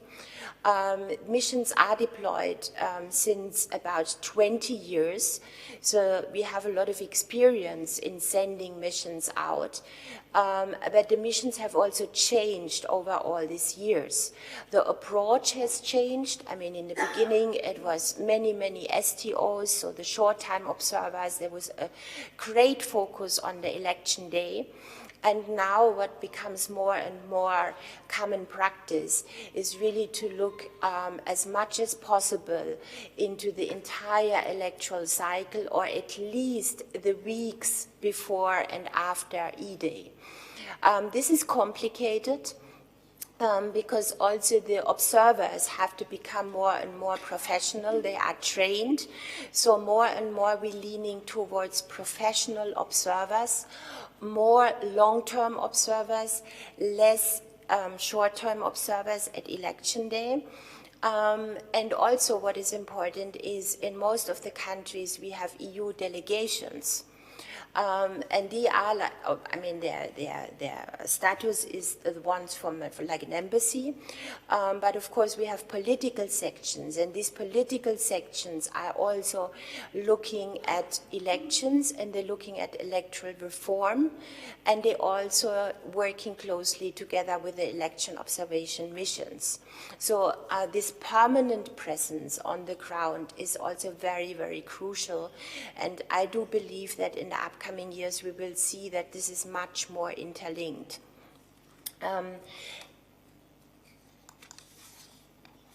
The other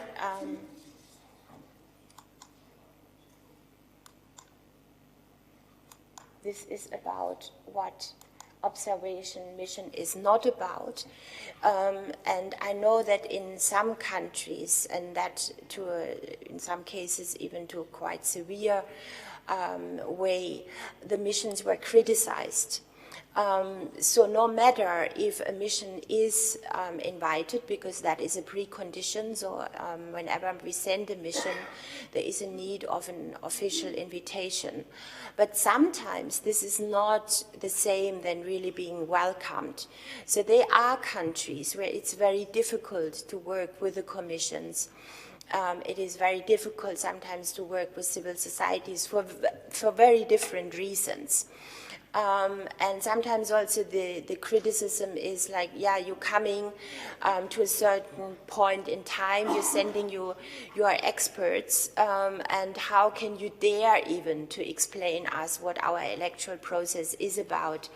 and then you basically board the next airplane, and then you are gone, and we are stuck with your recommendations.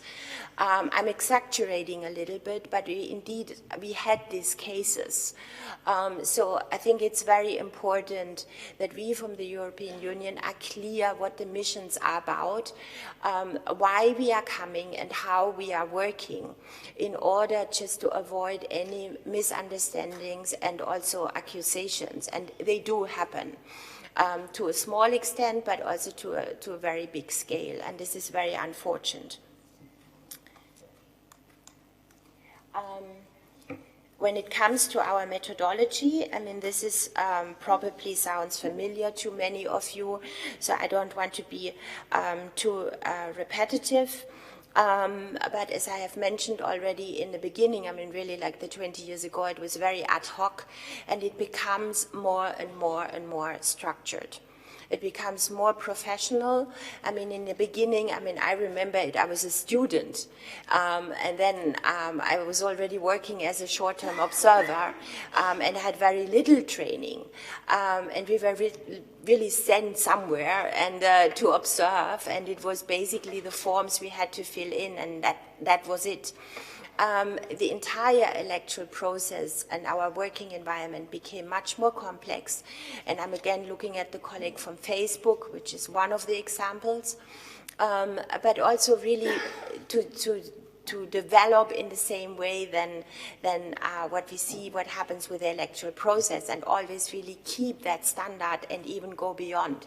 That is a challenge for the election observation missions as well. So we are trying, but later on I will explain more a few of the topics where we still really struggle. This is a picture which I'm sure some of you know, and I mean, this is also where still at an annual basis meetings are taking place. This is the UN Declaration of Principles and the Code of Conduct for international election observers. You know that it exists also for the partisan observers, but this is really crucial, and of course the European Union is one of the signatories, and it still applies, although the declaration also gets further developed, as you know, and I'm sure that some of you have been part of these meetings. So, as I've mentioned, we follow this code of conduct, and it's very, very important not to interfere in the process. So when we deploy observers, they really stay out and they observe. They are impartial and they are neutral. So we are not biased to one or the other candidate or one or the other party. Of course, the national legislation, this is what it counts. This is the legislation which is relevant for the elections, but also we abide by that. Our conclusions, they must be based on well-founded observations. So we really, really try. We talk to all different stakeholders in the field. And having said that, also this collaboration with other international stakeholders and local stakeholders, and upfront with the Election Commission, this is so important for us. So this is basically the lifeline. Without that, we couldn't do our observation. Of course, I mean, for the observer, the very crucial point is, and I mean, these are the people they go to, is the core team.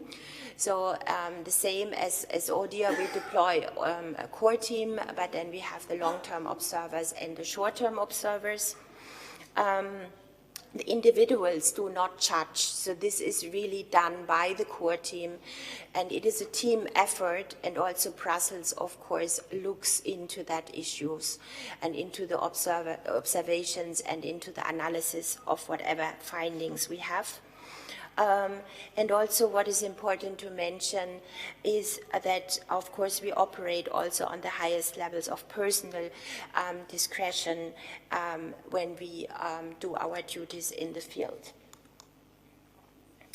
A few words when it comes to the methodology. I mean, depending on the country, and there are countries in the world when there are very big, but we still try to cover the entire place. And our core group, as I mentioned, they are very experienced professionals in that field, and they're becoming more and more professional. So it's not something what people do up in a while, but we have many colleagues, they do this for living. So they really do their 2-3 missions per year, and this is their profession. So it developed over the years really to become a profession, not as in the beginning. So the international teams always are composed of 2 colleagues, not 1. They have, as I mentioned, discussions with all the different stakeholders in the field. They have to write really credible reports, so we cannot rely on rumors, etc. We have a transparent methodology, so everyone who is interested, of course, can look it up. And also we are working under the framework and within the framework of international standards.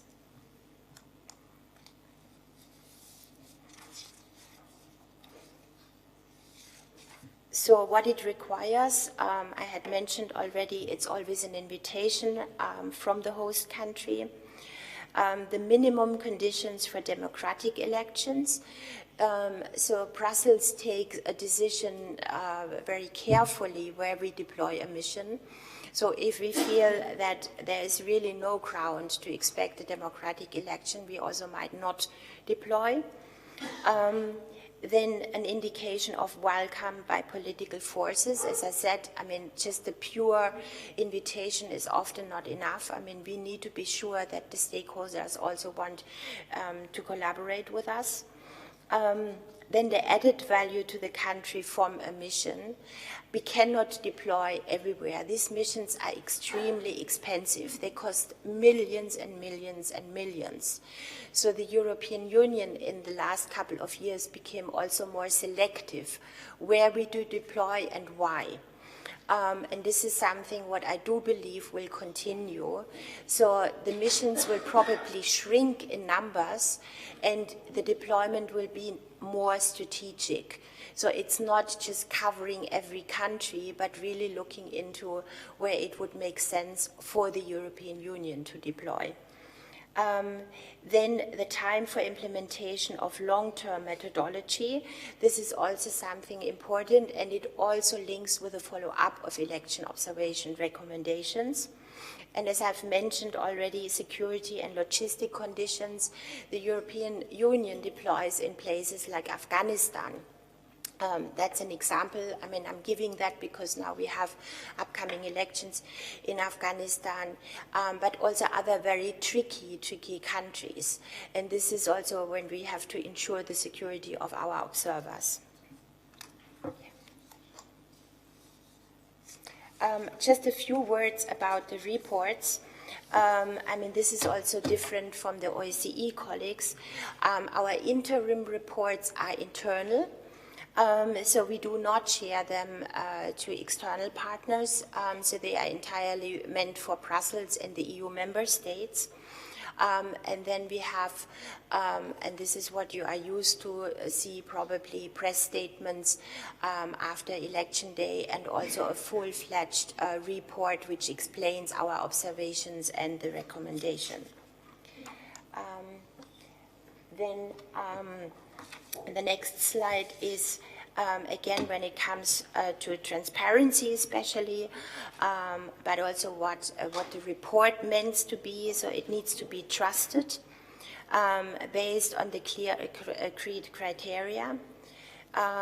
And I think what I want to mention here, because I was told I have to rush a little bit, is also that what we really try is to get also with our report and buy in. So it should not be standing alone, but it should be solid enough and really to transfer it to the responsible stakeholders for the follow-up.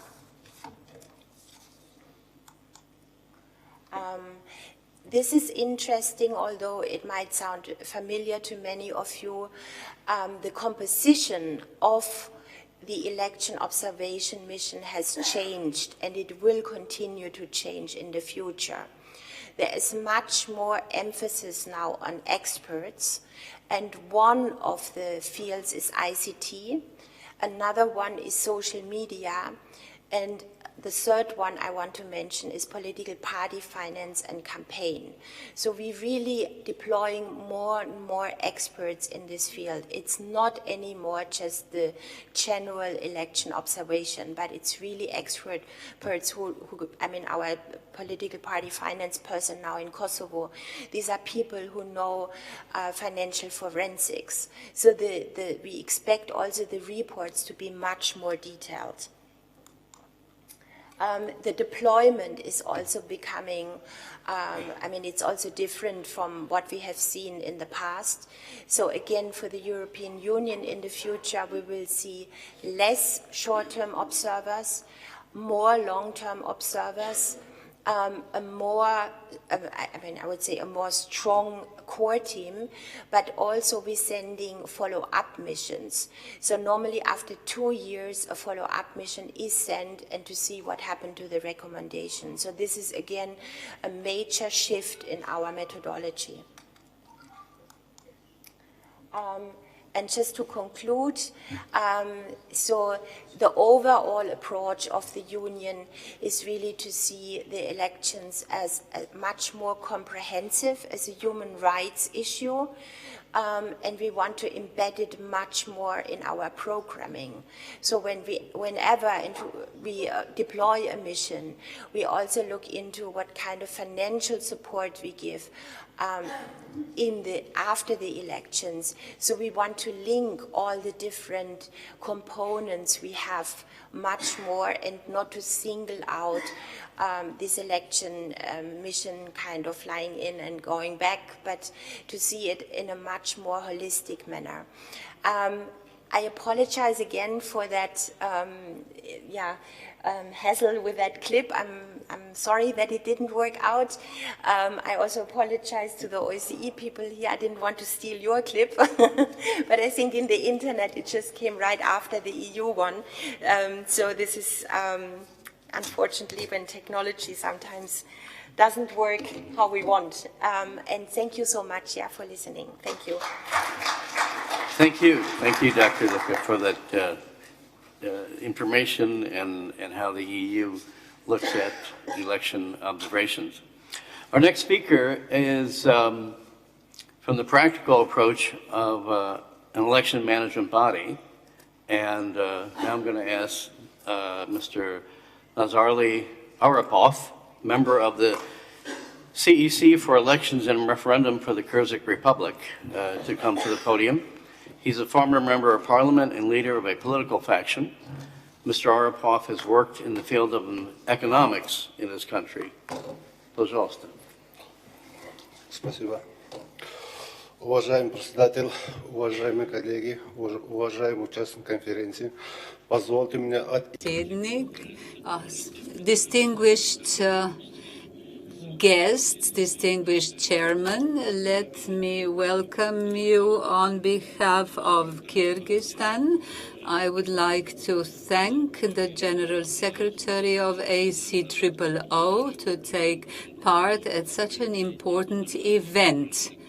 I would like to thank the chairman of the Slovene National Election Commission and for a very warm welcome. And thank you also for the possibility to have a presentation of judicial protection of election rights and transparency of elections. избирательной комиссии в соответствии с законом. The system of the election committee in Kyrgyzstan functions at 3 levels of the election committees based on the Act of Elections and implementations of referenda for 5. They are formed for 5 years, the regional election committees for 2 years, and the local ones, the commissions namely, for 2 years. The electoral regions are places where we have the IC technology that ensures the validity of the elections and raises trust. In the introduction of ICT technologies, we managed to automate the information, the IT election system. The impact of the human factor is down at 0 when we count the votes.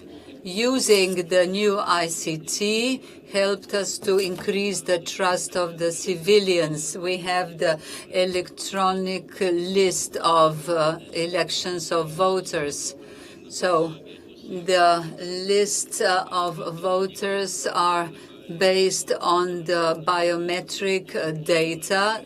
This is all in the National Voting or Election Register, and the location, voting location, is taken into account. One of the novelties in Kyrgyzstan is, in order to avoid the impact on the results from the state parties, is that the functions and their identifications that we get from the state registry are sent to the election commissions. So the composition of lists takes place like this. You can see that on the screen. 60 days before election, we are sending the data of the voters to the National Register, and you can find this in the portal. Then the lists are sent so we have the early lists, and then we have the lists 15 days before the elections, and then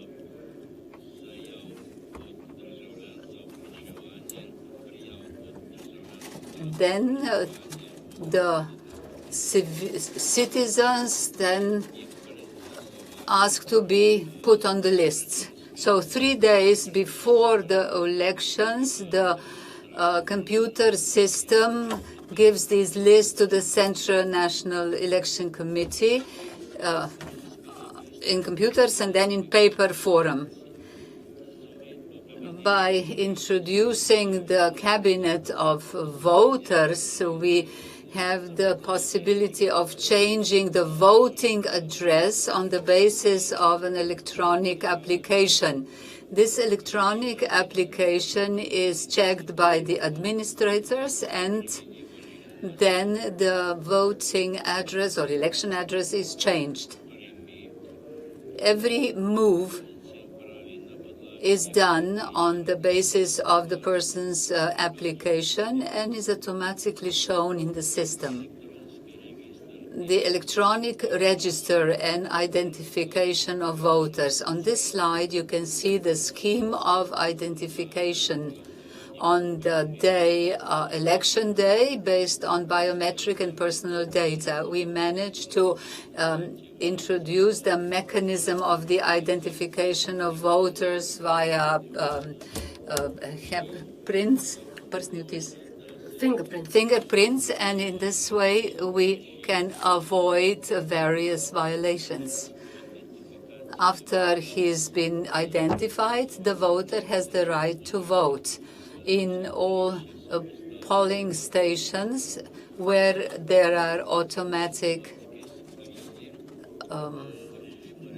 boxes in real time or booths, and then the whole calculation is done automatically, and then the results are determined.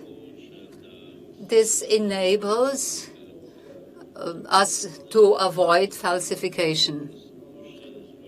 So, different from the experiences in other countries where not all polling stations have the automatic systems, in Kyrgyzstan, these devices or this equipment is in all polling stations, which means that we get independent operational data from all polling stations. This system is intended for showing the information and how the elections are taking place in Kyrgyzstan.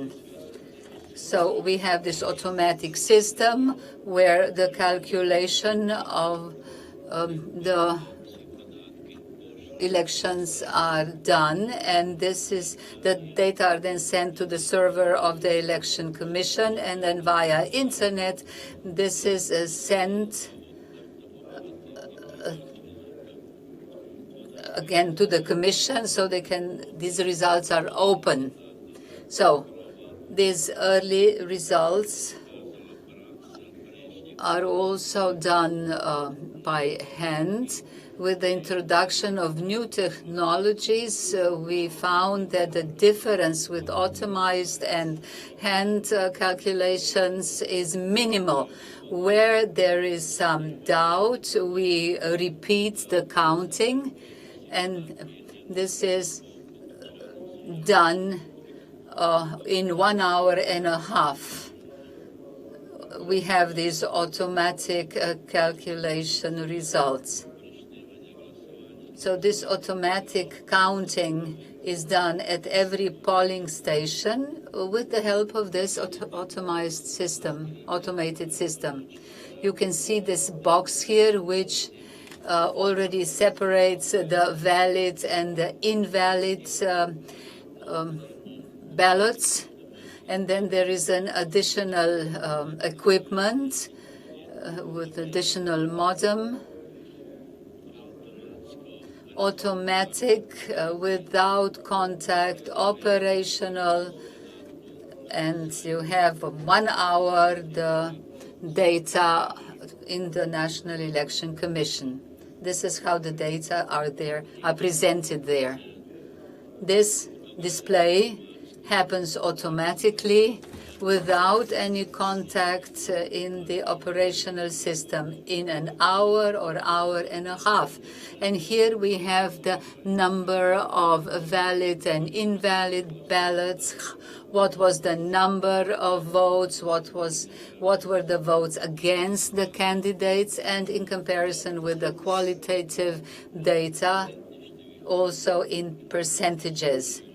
The information election system of the Central Election Commission has done the functions, the scanning, the protocol of hand counting, and automatic sending of the results and the copies of these protocols of the election commissions at the polling station. So this identification is shown here. You can see on the slide what these protocols of hand-counted ballots looks like. And then you have a protocol about the final counting. And in this way, we achieve absolute transparency and verification. So the national elections cannot anymore define or determine the data, the results on their own. So this is the main result of the introduction of the information technology in the election system. The register of the complaints of the citizens is the next novelty. We introduce electronic register of complaints by the citizens. It can be found on the open page of the Election Commission. So every citizen, regarding of his location, can submit an electronic complaint or statement at any level of election commissions, from the local to the central one. Alongside this, all the complaints and the statements that came to this site are registered.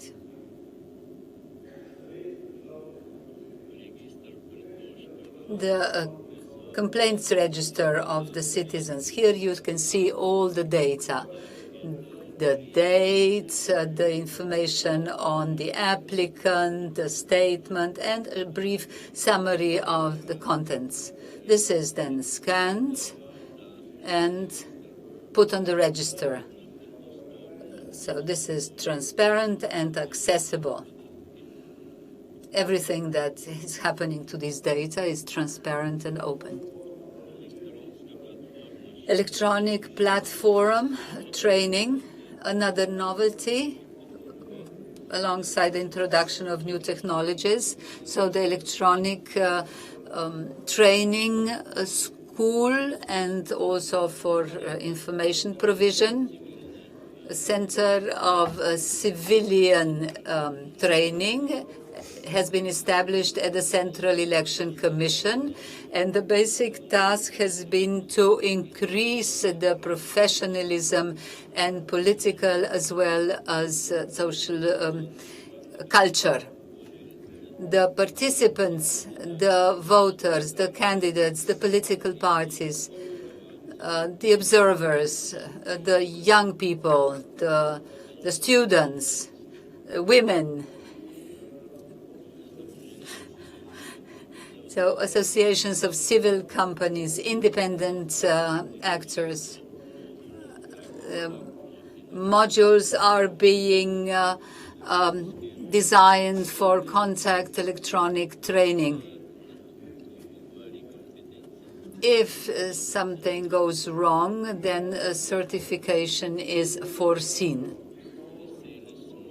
We are glad that the use of ICT in the election process contributes to the transparency and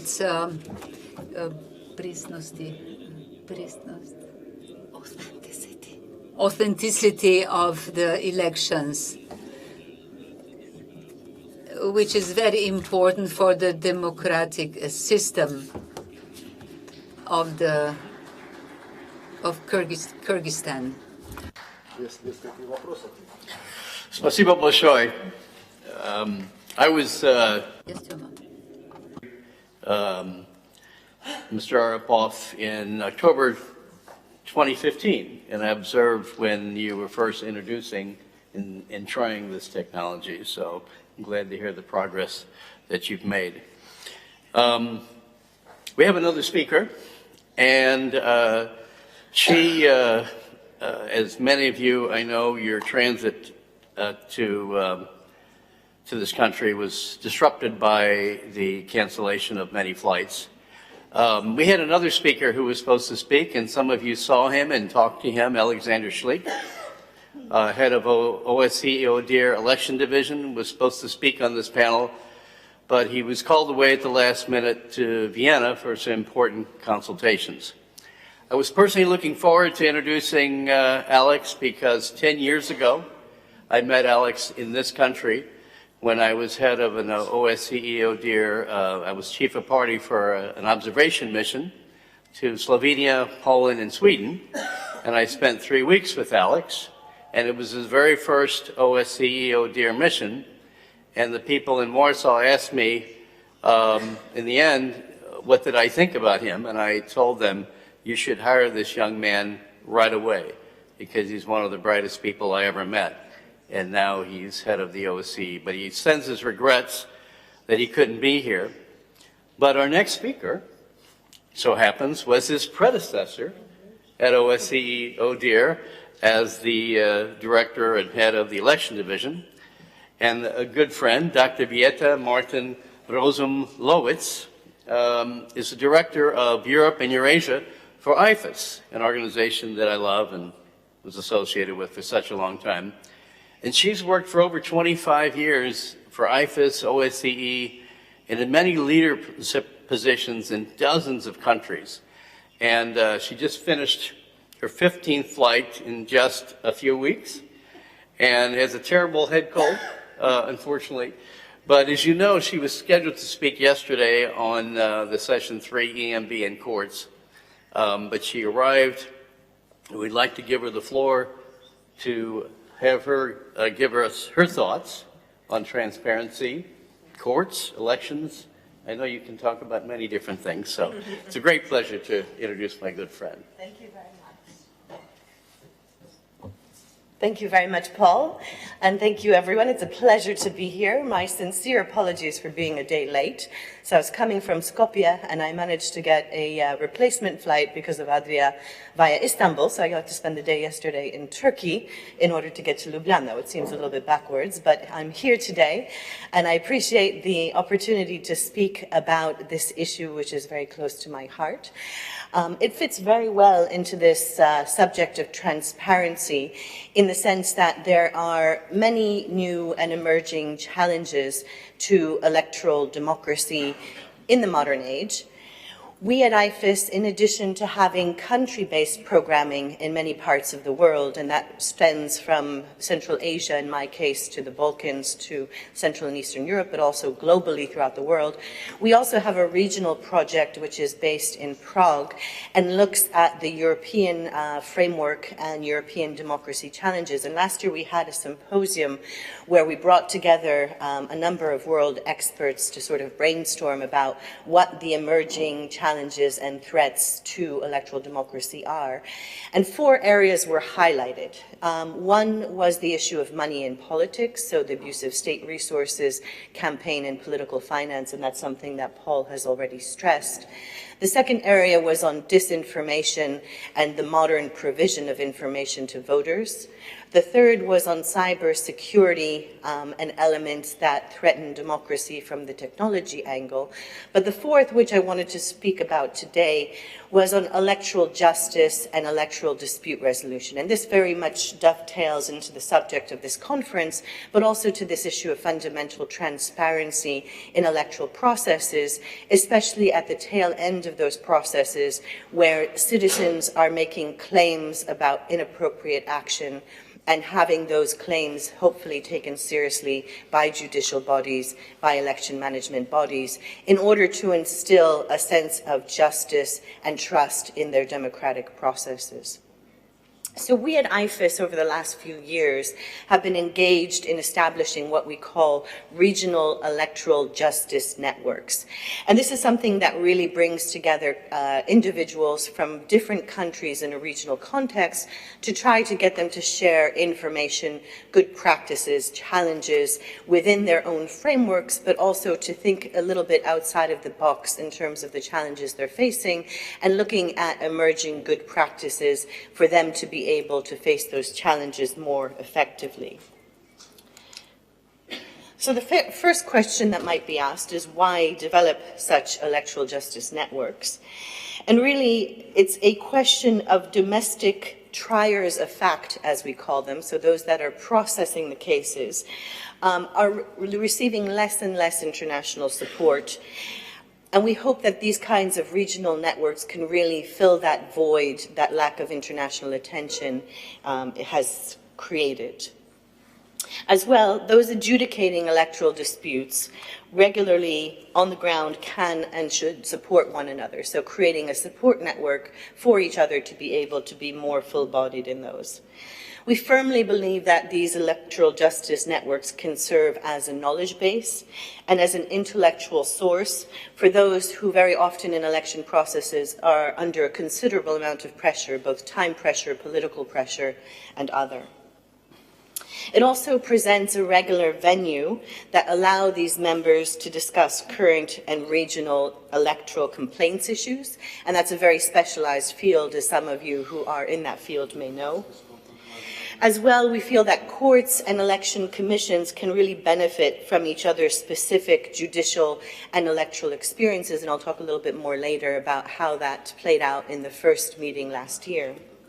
But it can also serve as a further development and refinement of good practice based on concrete participants' experiences, and this is what we really also try to draw together, is a regional body of knowledge from those who are involved in the space to be able to take that experience and build good practice from it. Emerging trends in this area. Really, democracy, as many of you may know, is being questioned, and the legitimacy of elections is often being challenged, very often even before the first vote is cast, and that's something that's very contentious in the modern world. International actors that do not support democratic forms of government are very often filling this void of lack of international support, assistance, attention. Election results worldwide are being challenged, and they're also being decided by courts on a more regular basis than was the case even 20 or 30 years ago. The truth and the facts are often seen as relative and very often are manipulated by internal and external actors, and this presents a particular challenge in this emerging trend. For any decision that courts or election management bodies make, independence is often questioned as a result, and that plays into the undermining of confidence. And decisions that courts and EMBs make are often manipulated or misunderstood or misrepresented, put out through the disinformation channels, and this can very much undermine both electoral justice as well as the concrete acceptance of results in particular cases. So the objective that we have before us is really to discuss the experiences that these countries have, to discuss new challenges as they're emerging, to explore how ongoing forums of such peer-to-peer review and engagement can strengthen electoral justice in each region, and to really build up a cohesive body of individuals that can serve as a community of good practice in this space. So the first meeting of this Electoral Justice Network took place last year on the margins of the ACEEEO meeting, and I very much thank the ACEEEO for their assistance and their involvement in that. They were really instrumental to the foundational aspect of that meeting, and I think it really led into this discussion this year about the importance of electoral justice in election processes. So this took place last year in September. Many of you were there in Vilnius, and some of you may have participated in this. It initially involved Albania, Bosnia, Kosovo, Macedonia, Montenegro, Serbia, and Georgia. Ukraine was also invited but unable to participate in an observer status. At the same time that we have developed this European network, we have concurrently also developed an African electoral justice network, and this meeting took place in April earlier this year and involved Ethiopia, Ghana, Kenya, Mozambique, Niger, Nigeria, Senegal, South Africa, and the Zambia. And so at the same time that we're creating networks in Europe, we're also trying to replicate this system in other parts of the world in order to create these nuanced communities of practice. We importantly try to select the themes that are considered by the networks on the basis of input from the participants who are parts of those networks. And so, for instance, in the coming event, which we'll be having in Bosnia at the beginning of October, excuse me, the issues that were highlighted as particularly relevant at the moment are procedural challenges, evidentiary evidence, the issue of annulment of results, vote buying, campaign finance, and abuse of state resources, social media and the spread of disinformation, as well as discussions of future initiatives that the region is undertaking. In terms of the issue of evidentiary evidence in election cases, very often bodies responsible don't have thank you. And I apologize because I also caught a cold on the way. Just drink. So very often bodies responsible don't have the skills or the resources required to collect the necessary evidence to process cases in an appropriate way. As well, courts rarely specialize in this area of electoral justice and often deal with it only in periods when elections are taking place. In some countries, there's a lack of clarity. Apologies. In some countries, there's a lack of clarity regarding the complaints and appeals and how it's differentiated between the EMBs and the courts. And this network also tries to share good practice on how to collect solid evidence and then properly consider that evidence in cases.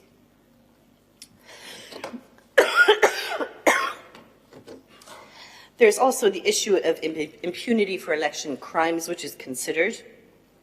And without proper electoral dispute resolution, citizens that see people who are engaged in fraud and left unpunished often undermines the fabric of democratic elections and the rule of law more generally. And this leads to a cycle of impunity, which is disruptive in the long term. So helping the network to develop better practices in this space and decide and sanction appropriately can, in a sense, lessen this sense of impunity. We also look at elections through the social media and disinformation angle. Increasingly, social media and disinformation are also factoring into electoral dispute resolution processes. Many courts and EMBs are often unprepared for this modern problem, and legislative frameworks often are undeveloped to deal with this issue. Trying to examine global trends and developments in the space is particularly important.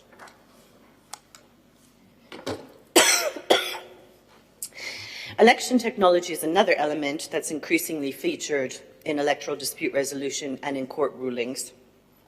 Looking at the example of Kenya, for instance, where election results were cancelled on the basis of source code issues, it's increasingly clear that this area is one that the courts and EMBs have to look at and need to become more knowledgeable about.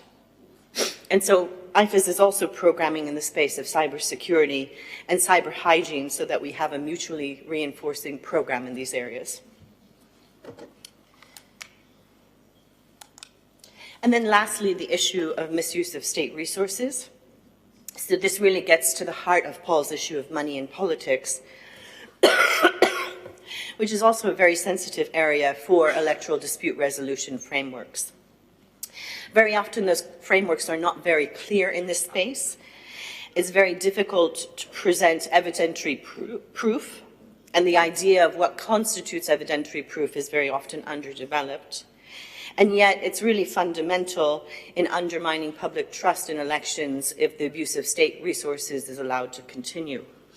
And so courts and election management bodies must be increasingly equipped to deal with such cases practically. So the next meeting of our annual jurisprudence network will be taking place in Bosnia, as I mentioned, from the 7th and 8th of October. This will involve Albania, Bosnia, Georgia, Kosovo, Macedonia, and Serbia. And the topics that I mentioned before are the ones that the group will be examining on this occasion. At the same time, we're developing a global electoral case law database, and this will be something that will be available on the web to help election management bodies and courts illuminate how legal frameworks are being interpreted and how to apply that in dispute resolution systems in various countries throughout the world. So I'll stop there. I apologize for my coughing and spluttering, and yeah, sickness is no fun. But happy to take any questions. And just to say, watch the space on our website at ifes.org for more developments. Thank you very much.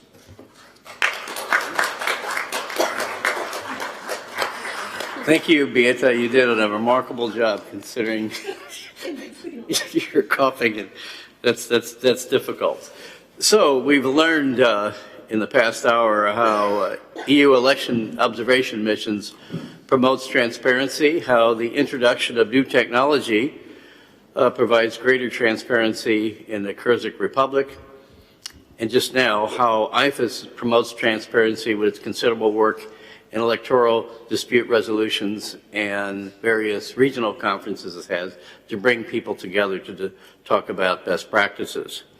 Just want you to know that all the PowerPoints that you will see in this conference will be available on the ACEEO website. So if you, and the correct film. And the correct film. That's correct. I apologize, Doctor, for that. Maybe it was Alexander Schleek sneaking that in there, because he couldn't be here. Before we leave, I have a couple announcements. One, I just, at your table is a little card that says New York City. I want to bring your attention to. It's for the International Association of Government Officials. It's based in the U.S. I've attended their meetings since 1986, and usually there's 200 to 300 election officials. who attend. They're going to have their conference in New York City next year, July 23rd to 30th. It's the largest exhibit of voting devices and solutions in the world. There's usually 45 to 50 exhibitors there. And Bill Rundgren, if you just might stand up, you've met Bill. Bill is the secretary of this organization, the ACEEEO, and he's a longtime administrator of elections in Gothenburg, Sweden.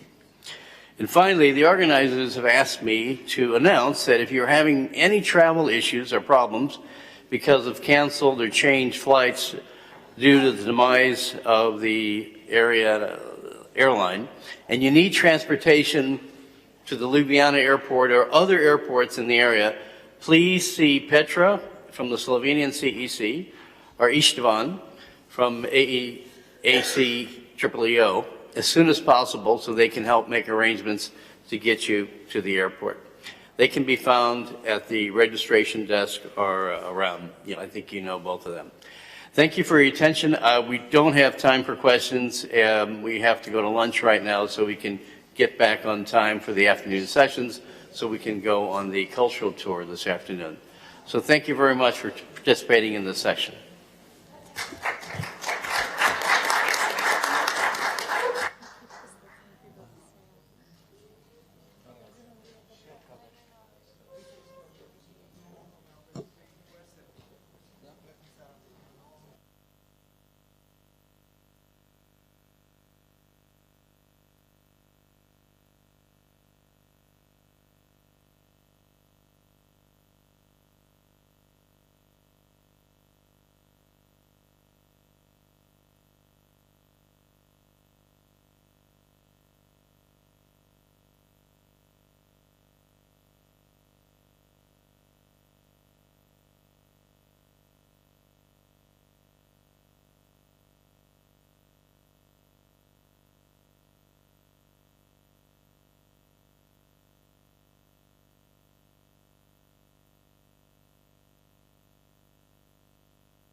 Tā, jā.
1, 2, 1, 2.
Dobro. Kolegice in kolegi, gospe in gospodje. Dear colleagues, ladies and gentlemen, we are starting the next part, which is a round table discussion entitled Lessons Learned from the 2019 European Parliamentary Elections.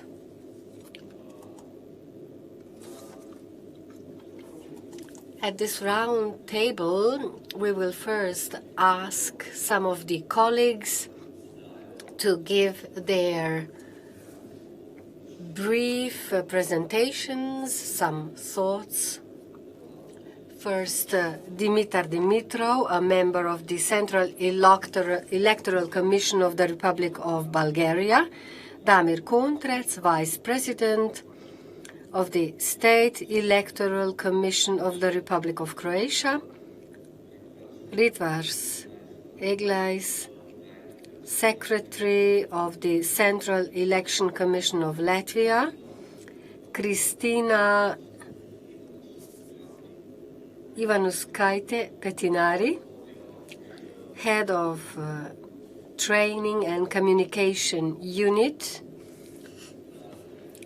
Central Election Commission of Lithuania.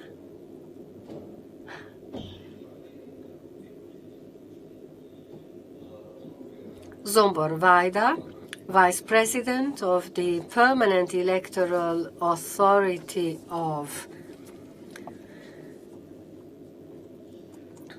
Romania, and Manja Toplak, Head of Office, European Parliament, DG for Communication, Liaison Office in Slovenia. Let me thank the colleagues for their contributions, and let us start with Mr. Dimitar Dimitrov. So the floor is yours.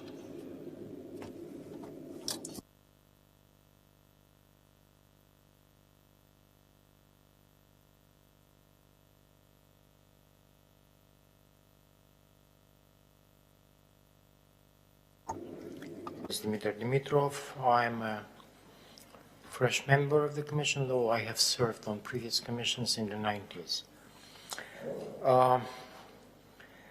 In the context of European, I'm Bulgaria is among the several privileged countries in Eastern Europe that had to hold these elections, but in Bulgarian case, the election was linked to a particular issue that dragged in time since 1913 or even, since 2013 or even earlier.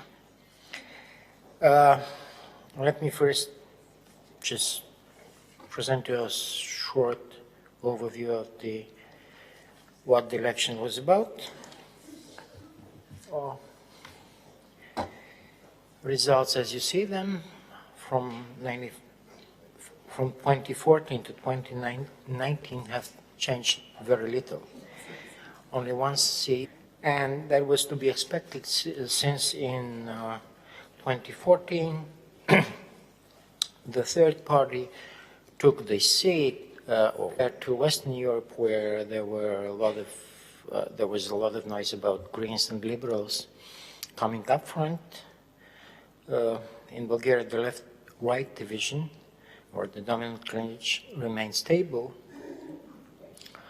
and that's the pattern generally valid for Eastern Europe. There are many reasons, some historic. Liberal label is claimed by a minority party, and it has certain limits when appealing to the general public, just for the reason it is a minority party. And green environmentalists were or historically have never had a particular role. This time they attached to the historic right that a sort of a remnant from the 90s and the first decade of the 21st century. The dominant issue was not a European one, neither so much that much a domestic. From point of view of election administration, the dominant issue was machine voting. And now I come to my first sentence, since it is a topic that is discussed long time, say 7, 8 years. There were legal provisions. A couple of times those provisions were not implemented for various reasons. There were 3 pilot projects. At the end, 500 machines were used in the parliamentary elections in 2016. Now, by law, and I would stress that this arrangement was put into the electoral code late, very late. In fact, 2 weeks before the election was announced or scheduled. So, by law, 3,000 voting machines were to be installed at a random sample of total of roughly, I'm using this rough figures, 12,000 polling places. Method of voting is prescribed by law, and it's very precise. It says that touch screen should be used, that reproduces the ballot. There will be a, a paper trail receipt coupon placed in a box so that the voter can control what goes in the box. And one particular arrangement, using voting by machine was a voluntary choice. At every polling stations, there was such a machine installed, voters were able to deliver the vote in a traditional way, by paper. What were the results? Effects, as I put it in the title, were mixed. There was a not expected, if you want, surprising low level of interest of using of machines. Just 27% of the voters that attended such polling stations used machines.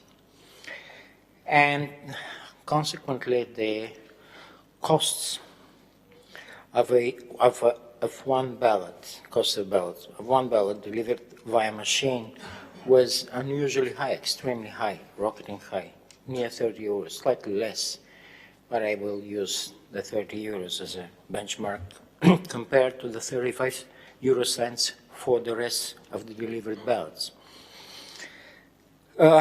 In general terms, the technology was reliable. Just 1% of the machines had certain problems. Didn't start it, had a break throughout the day.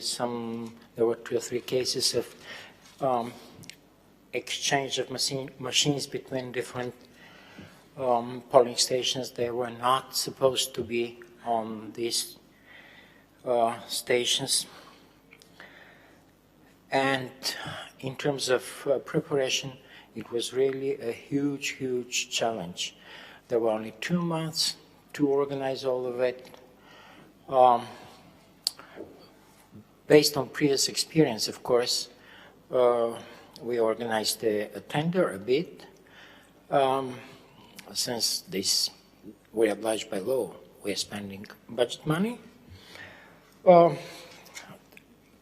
It was really a terrible experience, since at the end you end up with only one possible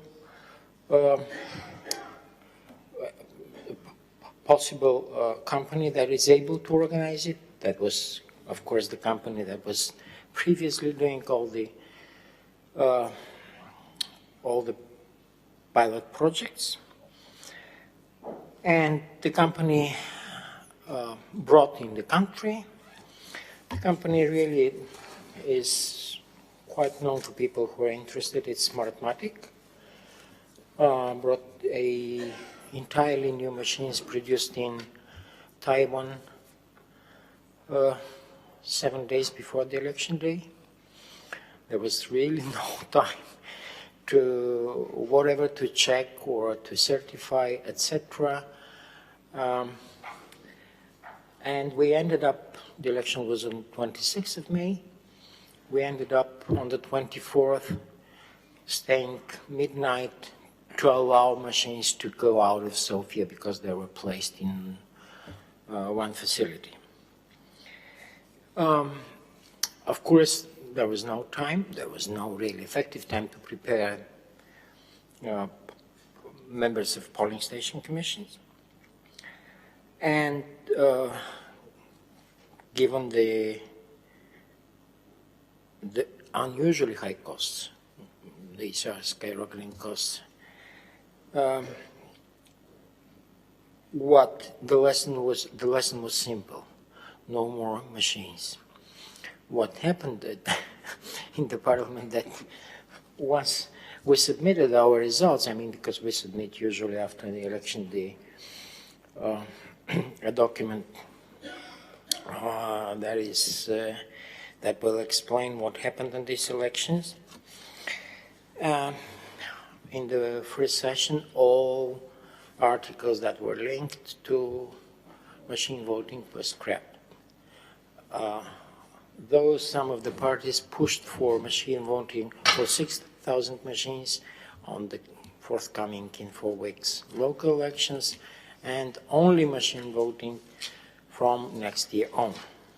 Conclusion: anyone who is in a position to introduce such a technology should consider time factor, cost factor, of course, and should not rely on the on the assumptions that there will be a less than usual invalid votes. And what I said, the use of machine was cancelled, and most likely will never be attempted again. Thank you.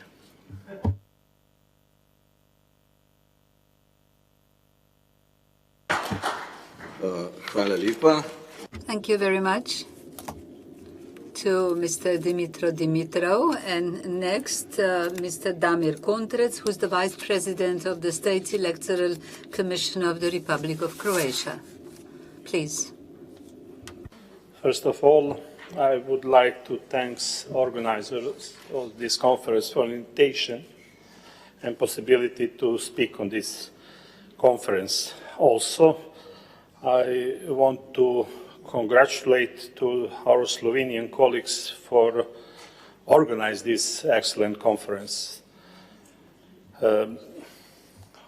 I speak something about supervision of election campaign financing in the Republic of Croatia.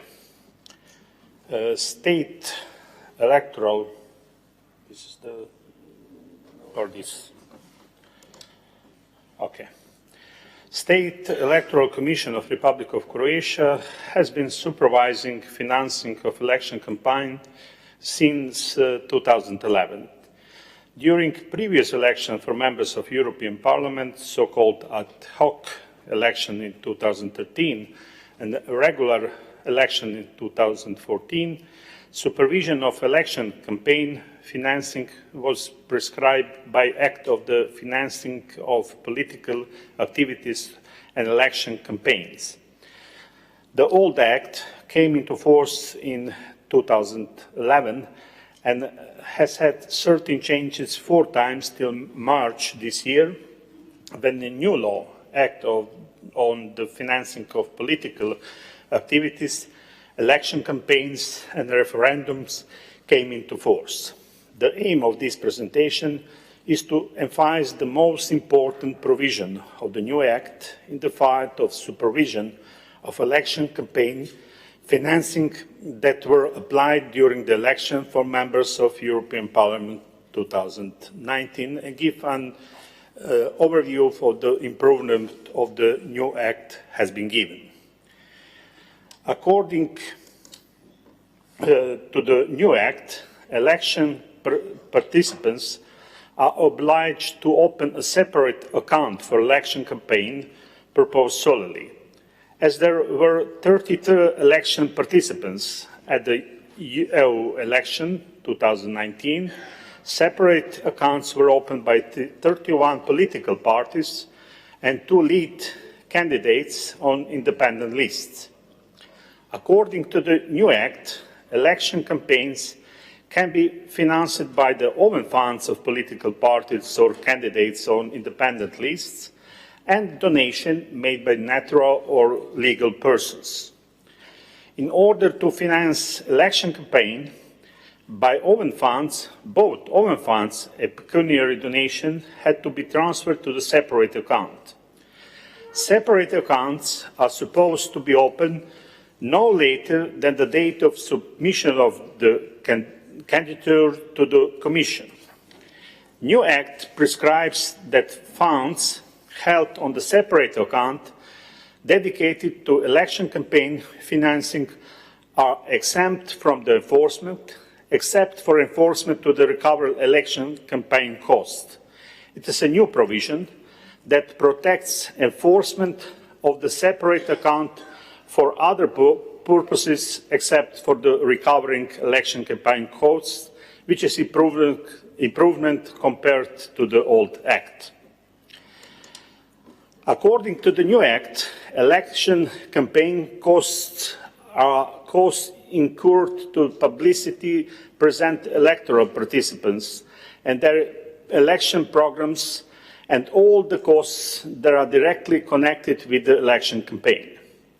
The new Act prescribes that the total amount of the election campaign costs per list of candidates should not exceed 4 million kunas, which is 2.5 million kunas more than it was prescribed by the old Act. There are 2 sets of financial reports that election participants are obliged to submit to the Commission as the relevant authority for the supervision of election campaign financing. Financial reports that ought to be submitted 7 days prior to the election day, reports on election campaigns donations, costs, and advertising in the media. And second, financial reports that ought to be submitted 30 days after the election day, financial report on the financing of the election campaign with its integral parts that are prescribed by the new Act. The old Act prescribed that the financial reports should be submitted to the Commission and then publish it at the web page of the political party or lead candidate or a daily press. The new Act prescribes that financial reports should be submitted to the Commission through the Financial Control Information System. According to the old Act, the financial reports were delivered to the Commission by post or personally. In order to make submitting the reports through the information system easier, the Commission has had a workshop for election participants presenting the most important points of such submission. In the end, submitting the reports through the information system was easier and less expensive than delivering them to the Commission by the post or personally. The old Act's provision on publishing the reports at the web page of the political party or the lead candidate or a daily press has been subject to criticism as all the reports have not been published at one place and publication has not been transparent and it has not been open data format. Moreover, the Commission, as the authority that has been supervising the publication of the reports and for the public as well, was something difficult to search through the web page of election participants or daily press in order to find the published reports. According to the new Act, after the reports are submitted to the Commission through the information system, They are going to published on the websites of the Commission on the first working day after the date of their submission.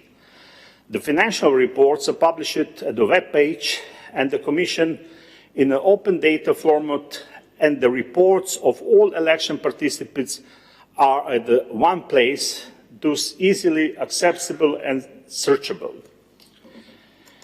The Commission supervised the compliance with the provision of the new Act relating to the election campaigns, separate accounts, the collection of donation, election campaign costs, reporting on the financing of election campaigns, and the other activities related to the election campaign financing.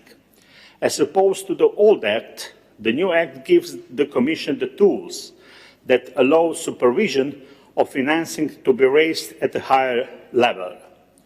According to the new Act, the Commission is able to require submitting relevant financial documents from the election participants.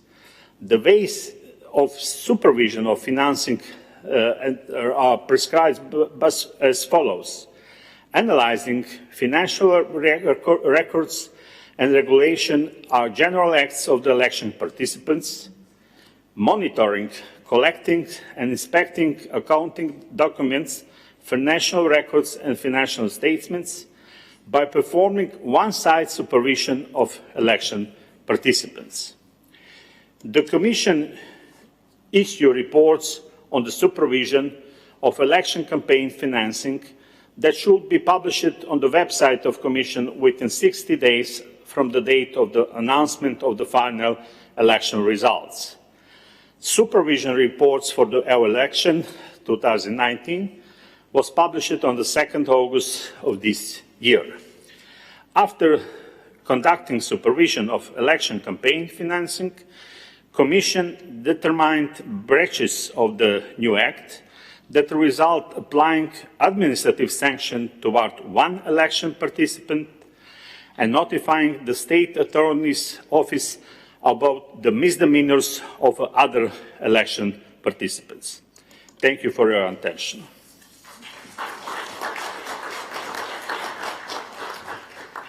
Najlepša hvala gospodu Damirju Kontracu. Sledi gospod Ritvars Eglajs. Thank you, Mr. Kontrac, and now a representative from Latvia, Ritvars Eglajs. Have my own 5 minutes of fame in this very round table.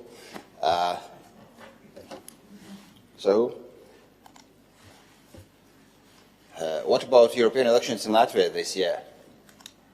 We got one. At first, some background. We have 8 MEPs. That's not many, so we have a single constituency. We have odd divisors. We have a nominal threshold, but the natural one is higher. We have open lists.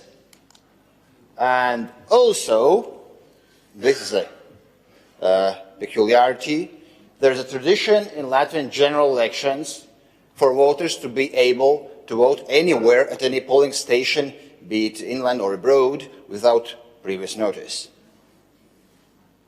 But these were European elections. So, we also had some novelties, a bit different novelties than Bulgaria, as we heard. First, we implemented early voting anywhere. How? In a way that if a voter goes to another polling station, not this to which he or she is assigned, then poll workers make online transmission to the polling station where the voter is assigned, and poll workers there look if he or she has voted there or not, and give answer back. A law also contained a provision that if such a system is down, inoperable, there's no electricity, no internet or something, then everybody must go to the assigned polling station. And the third is that we got a certainty that this system would be implemented, that there would be funds for it allocated a bit less than 2 months before elections. We managed it. Another novelty was polling, for the first time, polling stations abroad in the European election.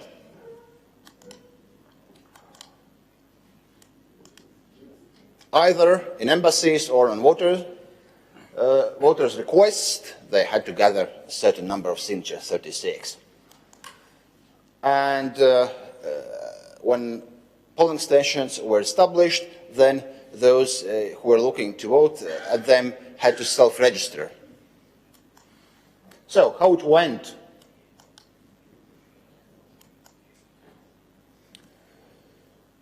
We lived in interesting times. The first, it was rather expected that there were lines in the most popular polling stations. I myself went to such, and my voting time was 40 minutes compared to 5 minutes or so if I would go to my assigned, and for those who went to assigned polling stations. System was down approximately half of the time. Nonetheless, as it is written there, it was used only in the early voting. We had 3 days of early voting, so the first day went smoothly, the second day was down completely, and nonetheless, the cause of disturbances was found 26 hours after the system went down. It was found that it was external reason, not related to our software. So the system was re-established, and after that everything went smoothly again. The total turnout increased a bit, and a total turnout. But the turnout in early voting increased considerably, despite, as I said, the system was down half of the time. As for polling stations abroad, the Foreign Office asked for 44 polling stations in embassies. We accepted it. Nonetheless, common voters were inactive, so none of polling stations were established on voters' request. And in last general election last autumn, there were 3 times more polling stations across the world, around the world. The number of voters who registered to vote abroad at polling stations was rather small, I would say. And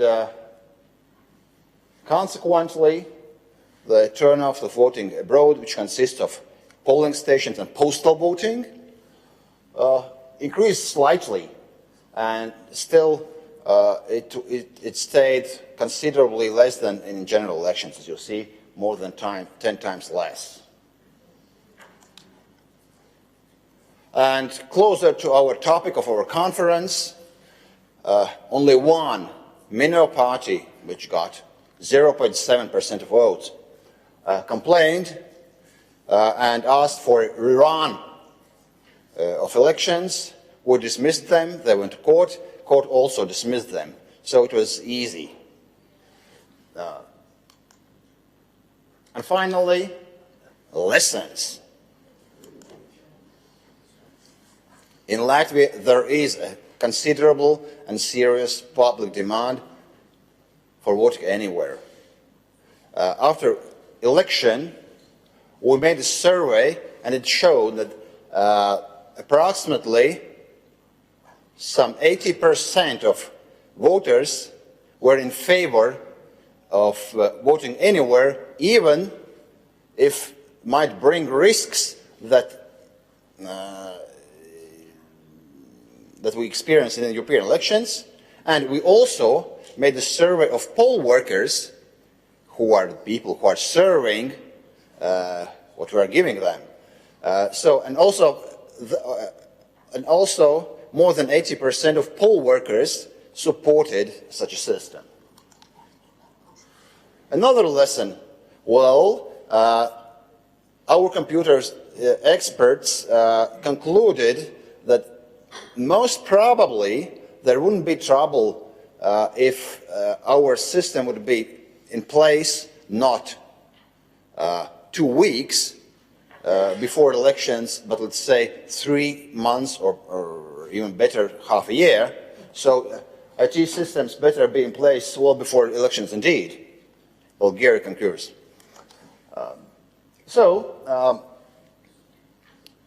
It was very uneasy, and we got a lot of angry voters who were forced to go back to their assigned polling stations. So they were told, sorry, you can't vote here, go to your own polling station. And it of course, raised an anger. For the next time, I would say that we can deal with that, allowing them to vote where they appeared, where they're gone, in double envelopes. Also, the system we used may choke with higher turnout, like in general elections.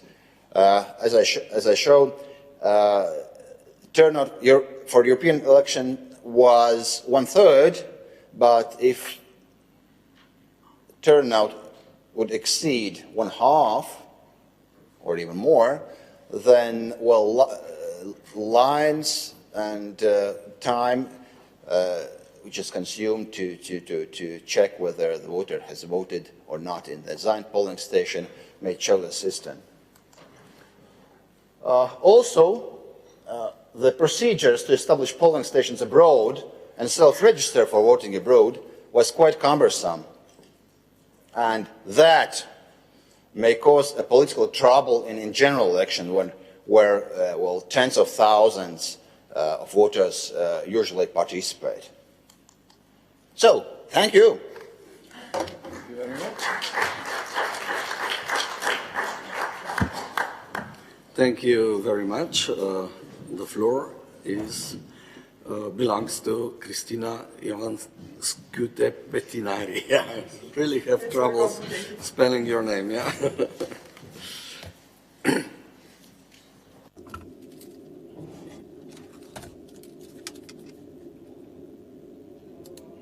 Thanks organizers for the possibility to take part in this nice conference. These years,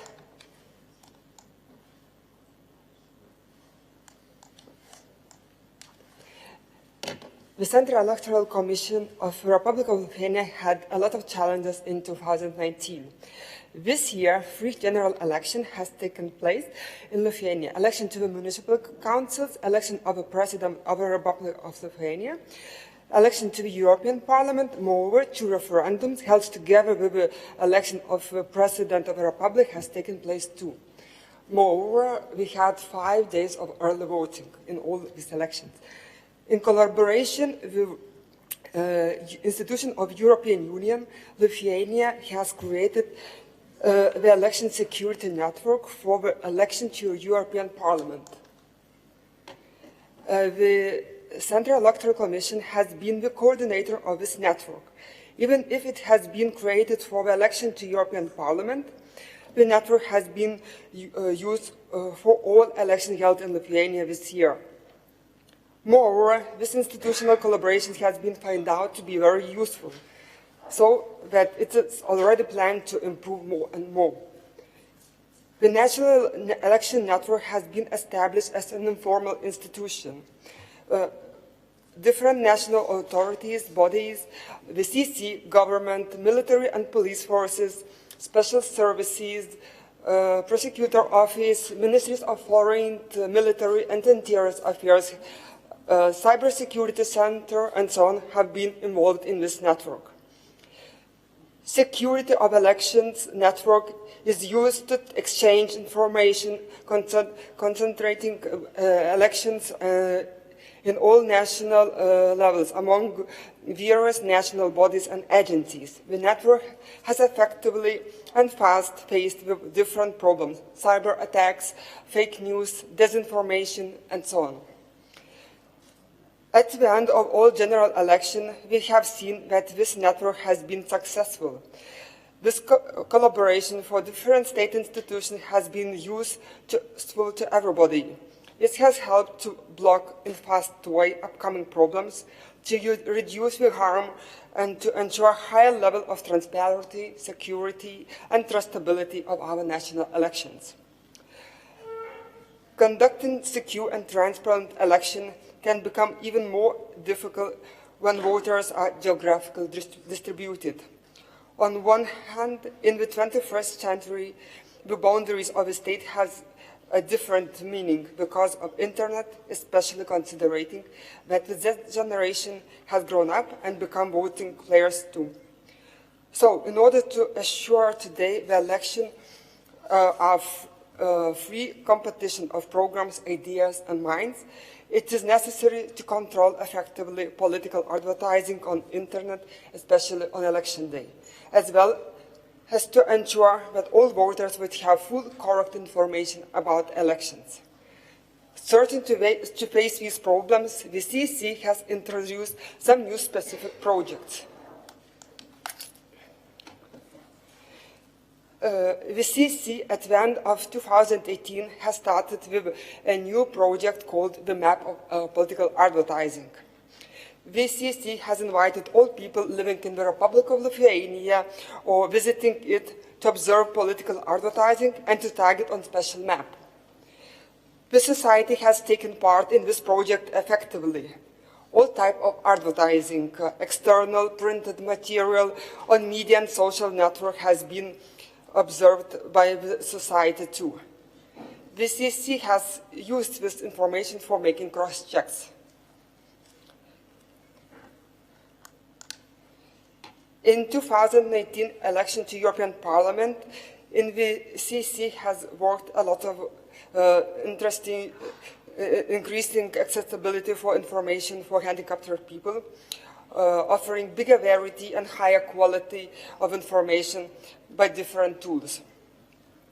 This year, it is the first time in the history of Lithuania, election to European Parliament, blind voters have been permitted to use also folders of ballot paper in Braille.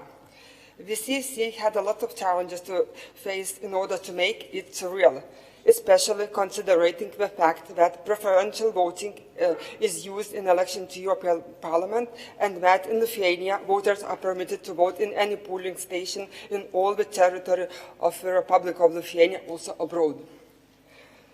Nevertheless, it was a very useful project. The CEC has received a lot of compliments for the quality of voters guaranteed from organization of blind people. Moreover, in order to help blind voters, the CEC has recorded all information about participation to election programs, of the list of candidates, and so on. These projects have started just now, but they will continue also in the future. During this election, we have started another project in order to guarantee the higher accessibility of information for handicapped voters. In collaboration with organizations of deaf people, the CEC has been able to ensure online services of translation.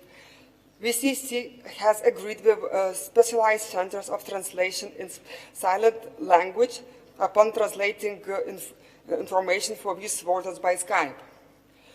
All our press conferences have been translated into silent language too. So it has been possible to find out the first news about the result directly broadcasted and translated in silent language on the CEC website. In order to inform first-time voters about elections and main procedures, the CEC has sent them letters by mail. A copy of our Constitution is traditionally given as a gift to all the first-time voters when they arrive to vote. Moreover, VCC has organized a lot of new information projects, especially designed for reaching young voters on social networks. At the end, in a more general perspective, all these new tools has helped administrators in reaching the goal of granting universal, equal, free, direct and secret election and trustable results of election themselves. As stated also by courts which have supported the decision of the VCC in all cases discussed. Thank you very much for your attention.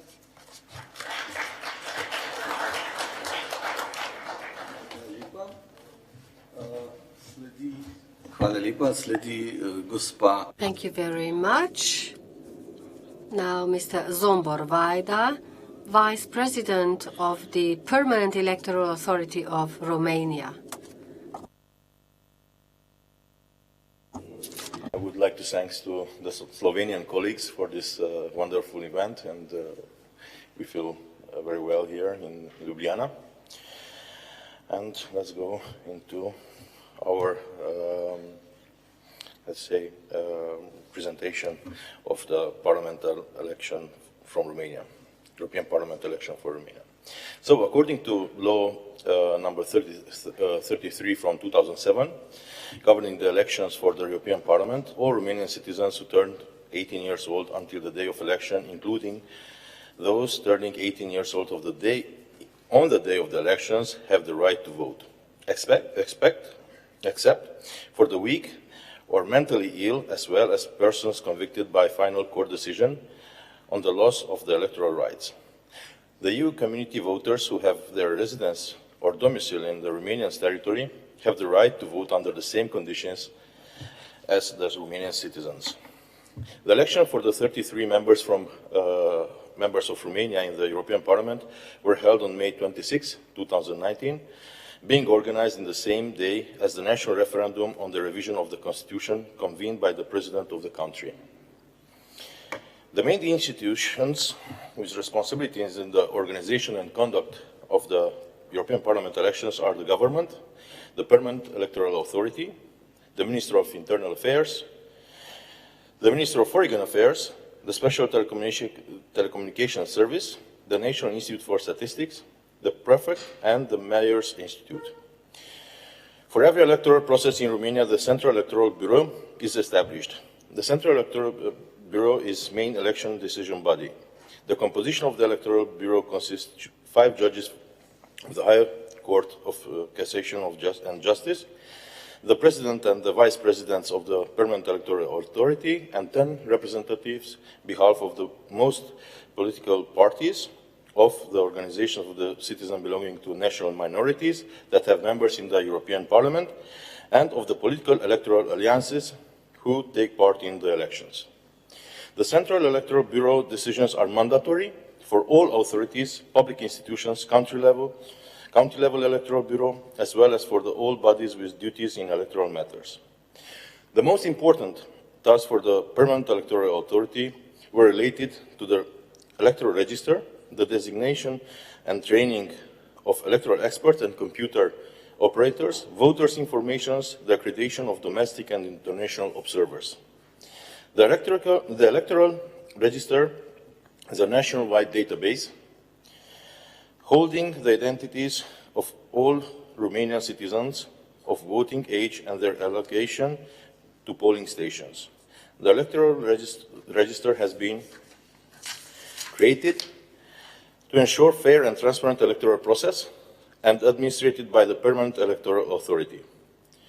The electoral register functions to ensure the following objectives: recording and updating the identification data of the Romanian citizens with the right to vote, carrying out the communications set by law concerning the identification data of voters and their assignment to the polling stations, assigning the Romanian citizens with the right to vote to the polling stations, drawing up the permanent electoral list, carrying out the communications set by the law concerning the update of permanent electoral lists. The electoral register is structured by counties, municipalities, towns, communes for the Romanian citizen residing in the country, and those with the residence abroad, by states and localities. Every voter shall appear in the electoral register only once, being assigned to a single polling station. For the European Parliament elections, voted 9,300,552 Romanian citizens, of which 7 million, approximately 7.5 million voters registered in the permanent electoral list, 269 voters registered in the copies of the special electoral list, 1.5 million voters registered in the additional electoral list, and nearly 400,000 voters who vote abroad. Another tool developed and implemented by the Permanent Electoral Authority is the system for monitoring the turnout and preventing illegal voting. That has been used for the first time for the 2016 local elections. The system is implemented and managed with the support of the Special Telecommunication Services and the National Institute of Statistics, based on the data information from the electoral register of polling station, and complementary electoral list. The system for monitoring the turnout and preventing illegal voting targets the real-time monitoring of voting turnout, the identification of the attempts voting, illegal voting, targets the real-time monitoring of the of multiple voting, and the verification of the conditions for exercising the legal right to vote. The turnout in Romania was 51.07%, above the EU average, ranking the 12th place in the voting turnout in the EU level. In order to provide accurate and efficient information to the voters regarding the polls held simultaneously, the Permanent Electoral Authority has initiated and carried out an extensive information campaign using all official communication channels of the institution: internet page, Facebook, YouTube. The campaign's target has to encourage the presence of the citizens at the polls. The tools of the voters' information campaign used by the Permanent Electoral Authority Romania were information videos, online publications, press releases. The Permanent Electoral Authority issued certificates for 21 internal non-governmental organizations, 110 media institutions, and 140 external observers and media representatives were also accredited to observe the European Union elections in Romania. The two polls organized, EU elections and the national referendum, raised a number of organizational issues. Solution required a large and coordinated efforts on behalf of the involved institutions. Also, the government and the Permanent Electoral Authority and the Central Electoral Bureau have elaborated and adopt a high number of documents in order to seek efficient solutions for the smooth running of the mentioned electoral process. There were some malfunctionals, such as the reduced access or lack of access for persons with disabilities to the premises of some polling stations, operating errors in the system which prevent multiple voting and the turnout. The insufficient number of polling stations organized abroad in relation on the large number of voters who came to the vote. The increased time required to exercise the right to vote because of the specific procedure that involves the simultaneous execution of the operations for the two different types of electoral consultations. The long queue at some of the polling stations abroad. The impossibility of some of the voters who came to the polling stations from abroad to exercise their vote, although they waited for hours in line. So, I think the first common lesson from these elections from 2019 is that there is not enough time for organizing the elections, because it's all the time we're in the time pressure. So this is exactly how my colleagues said, that perhaps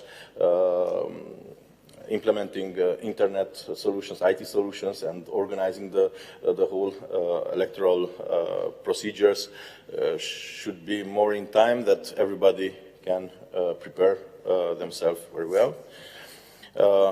Another lesson that we learned, that countries like Romania, who has a large abroad voters, they have to insist somehow on the pre-registration, because if the permanent electoral authority doesn't have any information about the voters from abroad, where they are living and where they want to exercise their voting rights, this makes our job very difficult. For this purpose, we have, because now we will, as you already saw in the presentations, we will have the presidential elections in this year, in November. We already made some changes in our legislation for this, mainly to encourage our abroaders to register themselves for mail voting and to register to assign to a specific voting station abroad. As my colleagues already highlighted, perhaps it was too soon. The numbers are not encouraging, so we have something around 40,000 voters for mail voting, and the same number, around the same number, who registered themselves for a specific place, station voting place.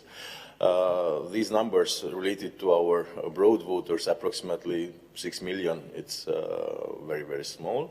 But this is the first step, and I hope after this process, electoral process, we will gain their trust, and they will be more who will register themselves, and accordingly we can organize their voting stations. Thank you very much.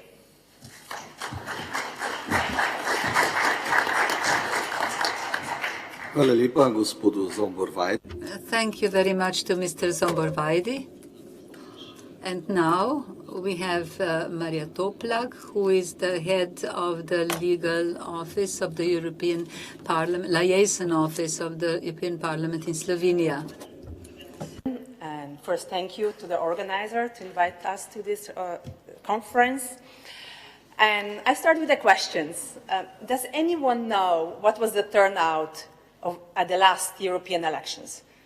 Like the general turnout. How many Europeans went to the polling station?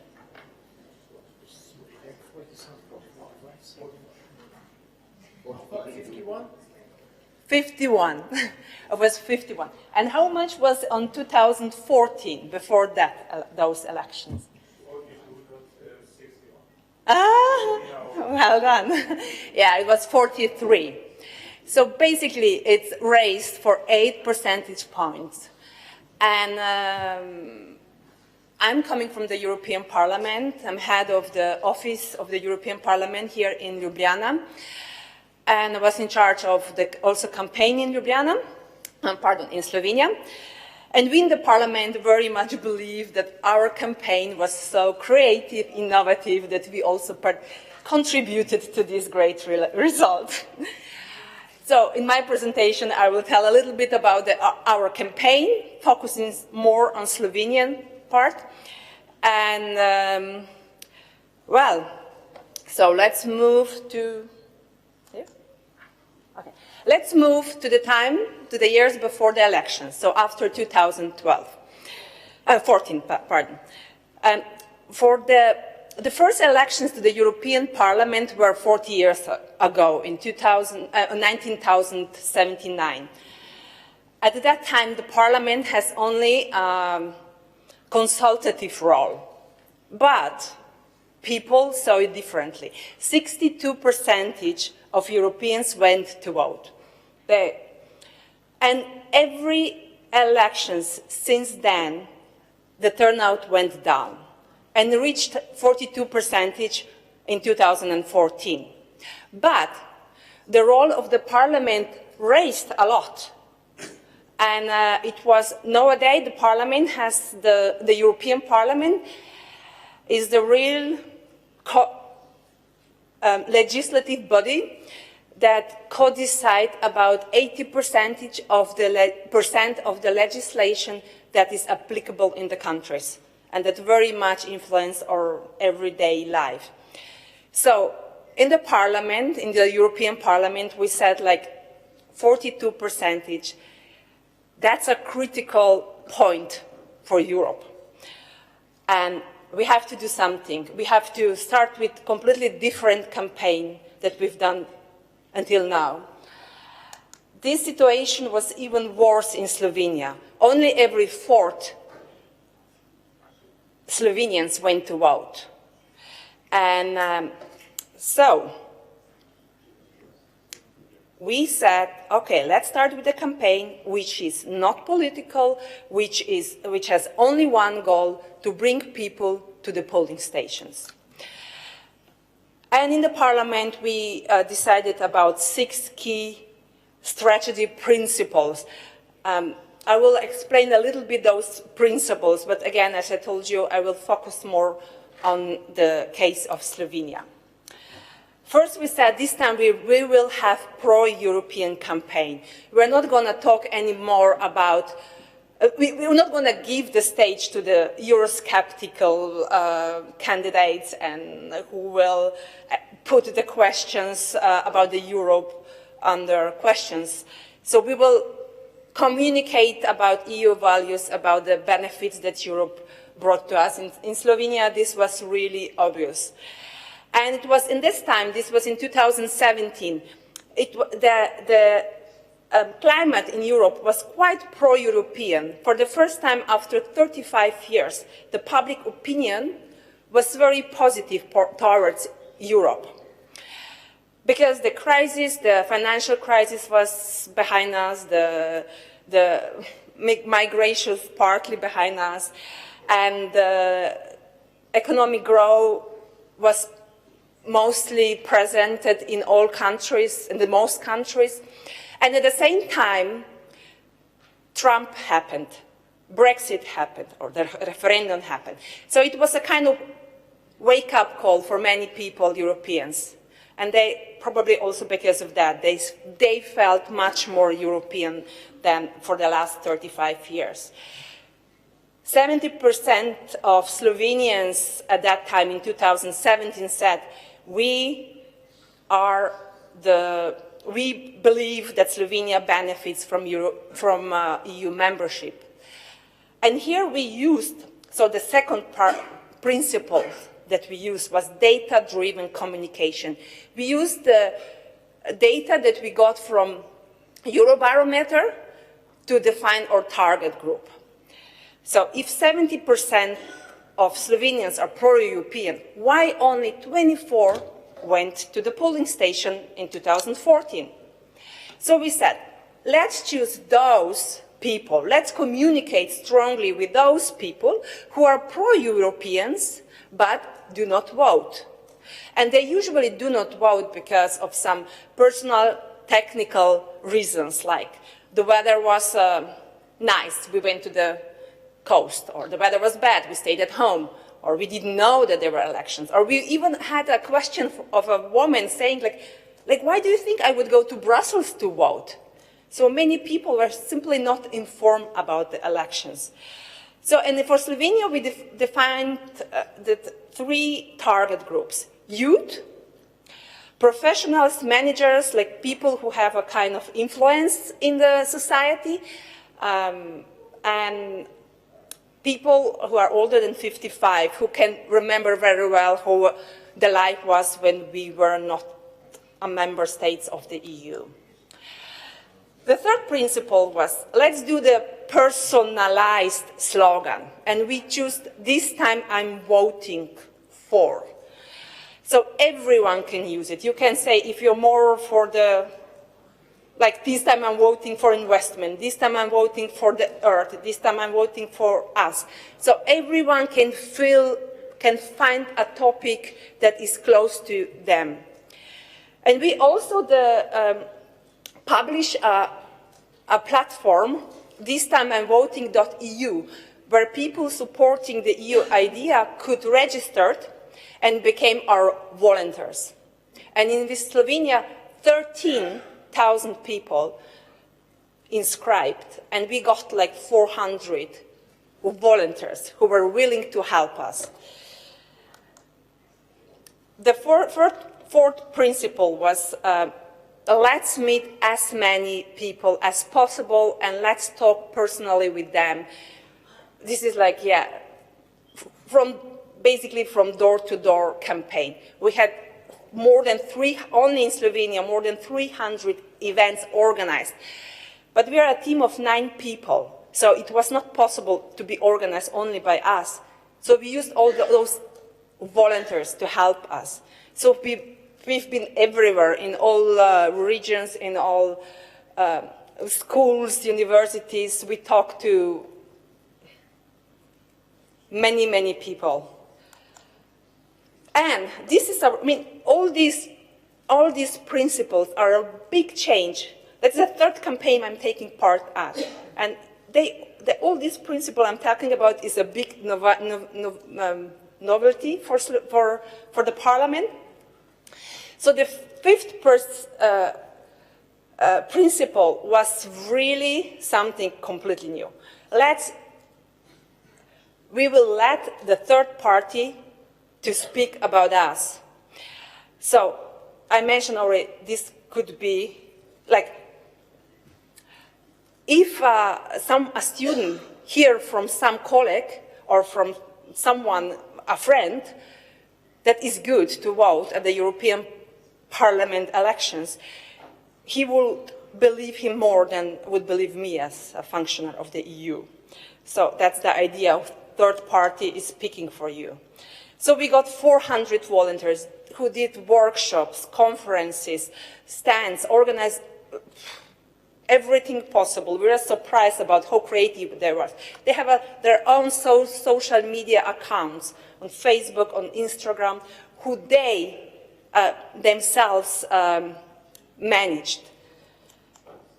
We have in Slovenia, only more than 30 organizations, associations who, again, did organize events, European events. And we didn't even, so many events happened that we didn't even have a track of all of them. A lot of VIPs, influencers took part in the campaign.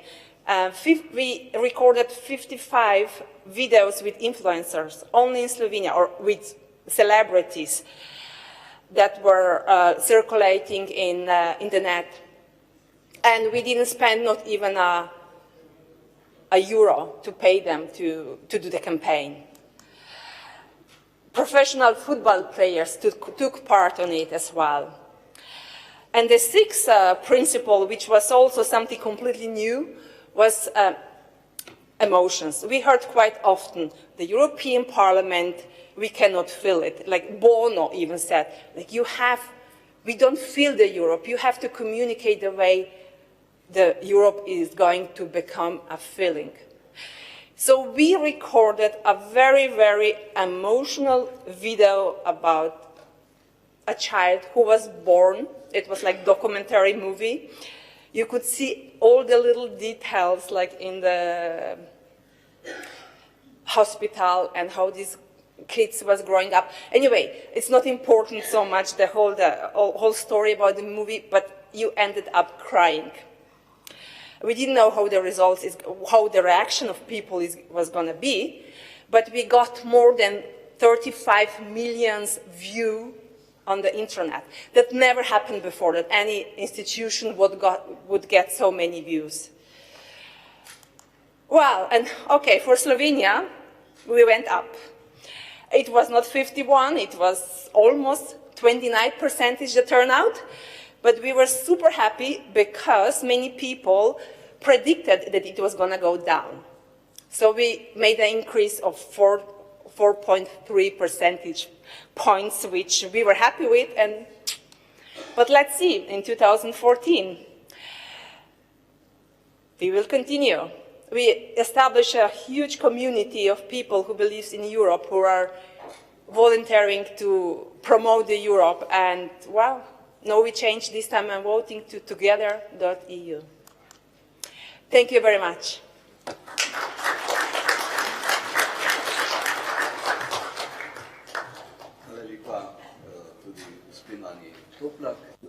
Thank you, Mrs. Manja Toplak. We have remained within the time frame.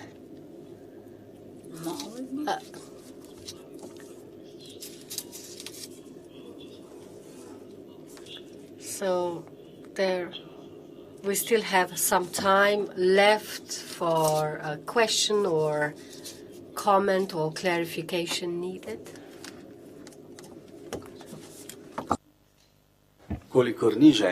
If there are no further questions or requests for clarifications, we can conclude and we'll continue with the next point on the program. Let me invite Zsolt Zolinoki, Secretary General of the ACEEO, to take over.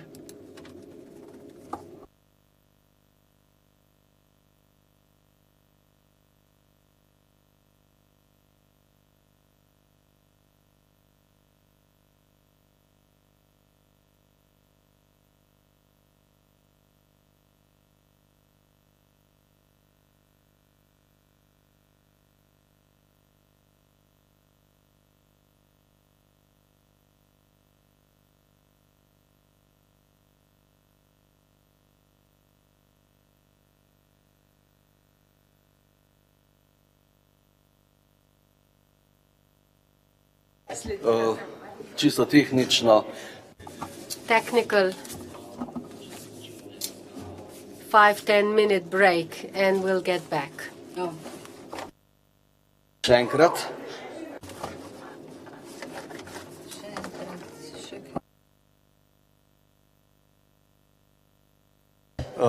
If I repeat it in English, purely technical, we continue in 5 minutes. Maybe we can go for a coffee or something, and then we go on.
Dear colleagues, let's start in 2 minutes, so I would like to ask the colleagues to invite other colleagues from outside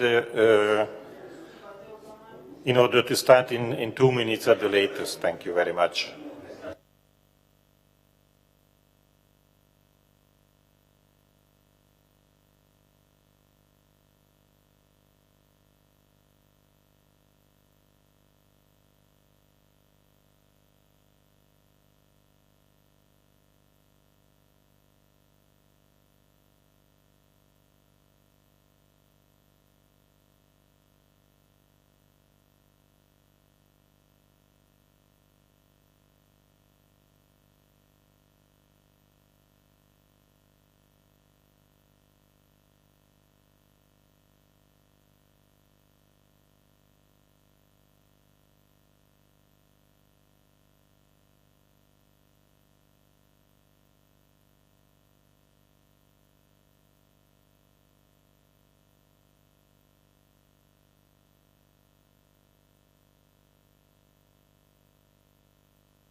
Dear colleagues, please take your seat.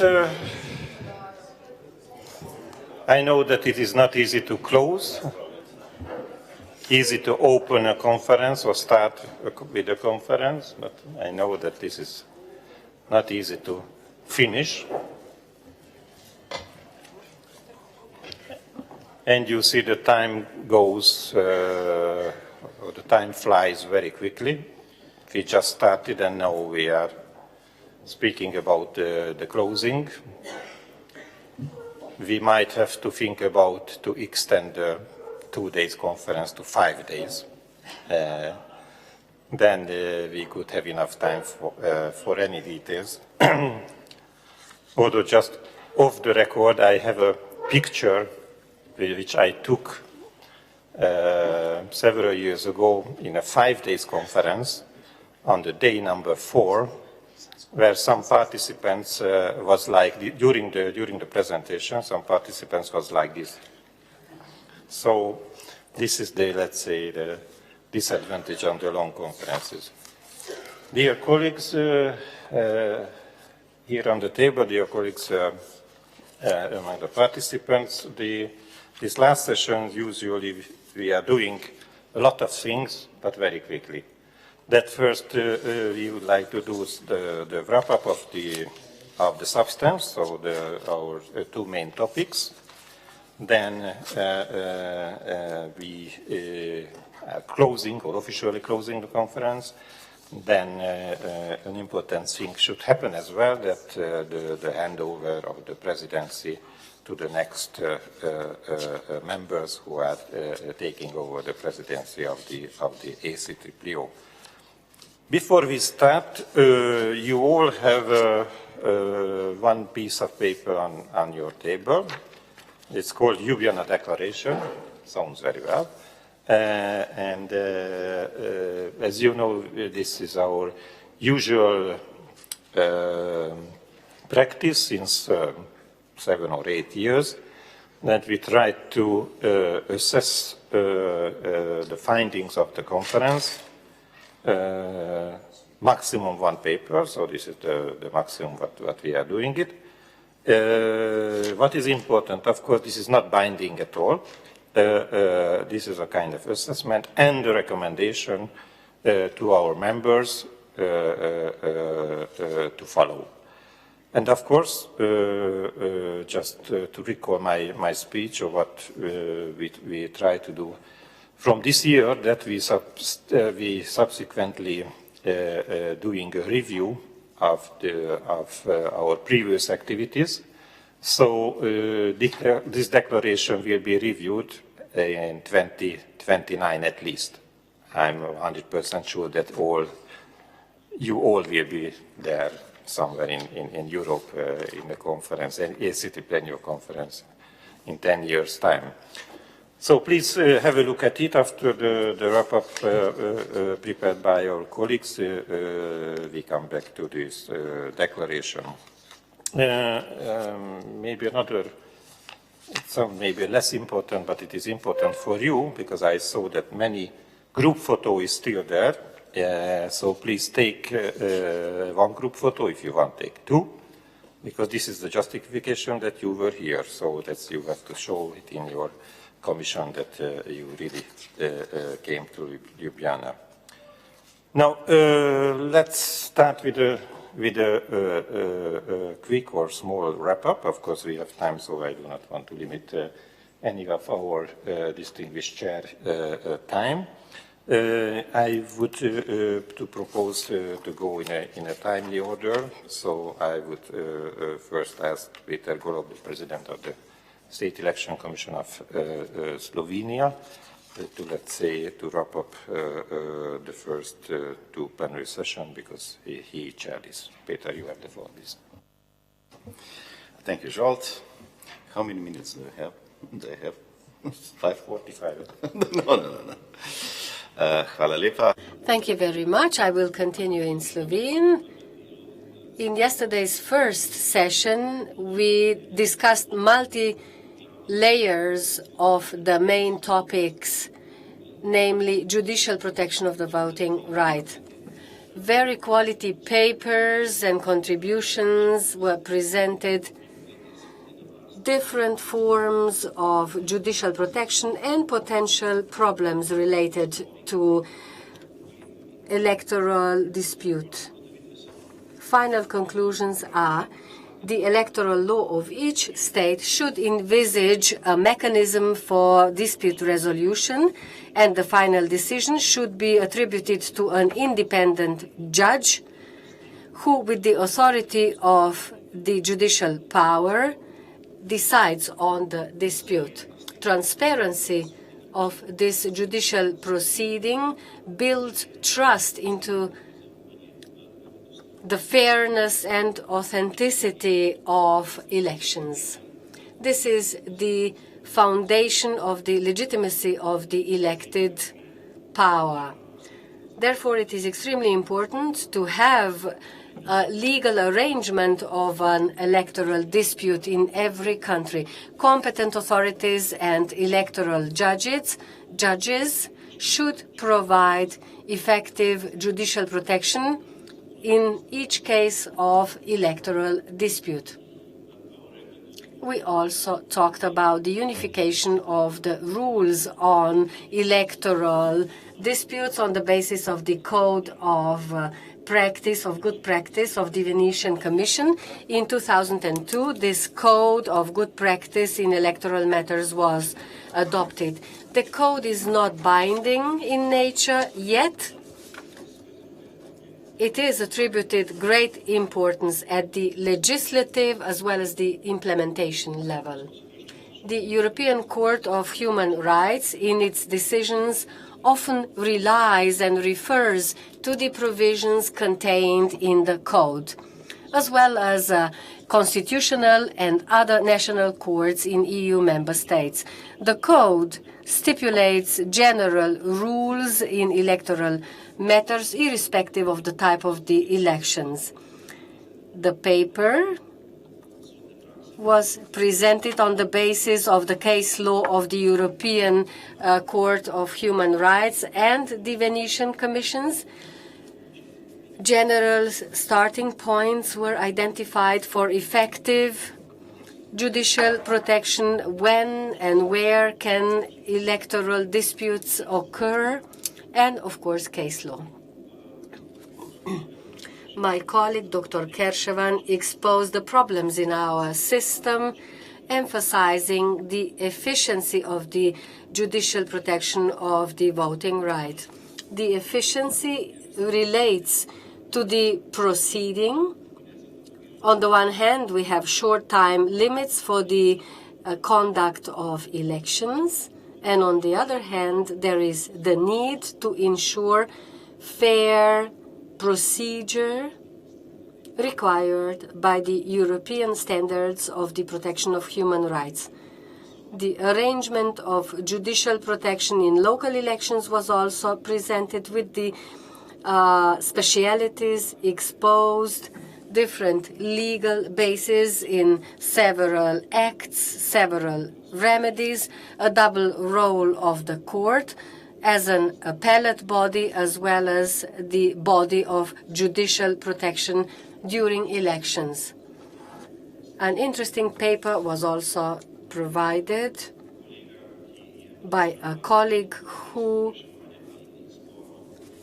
presented the process of dispute resolution in a three-level administration, the statistical data on these electoral disputes, the improvement of qualifications of the staff, and mechanisms to improve the efficiency of dispute resolution. At the end of my summary, I would like to congratulate all presenters on their very quality papers and contributions. Thank you very much.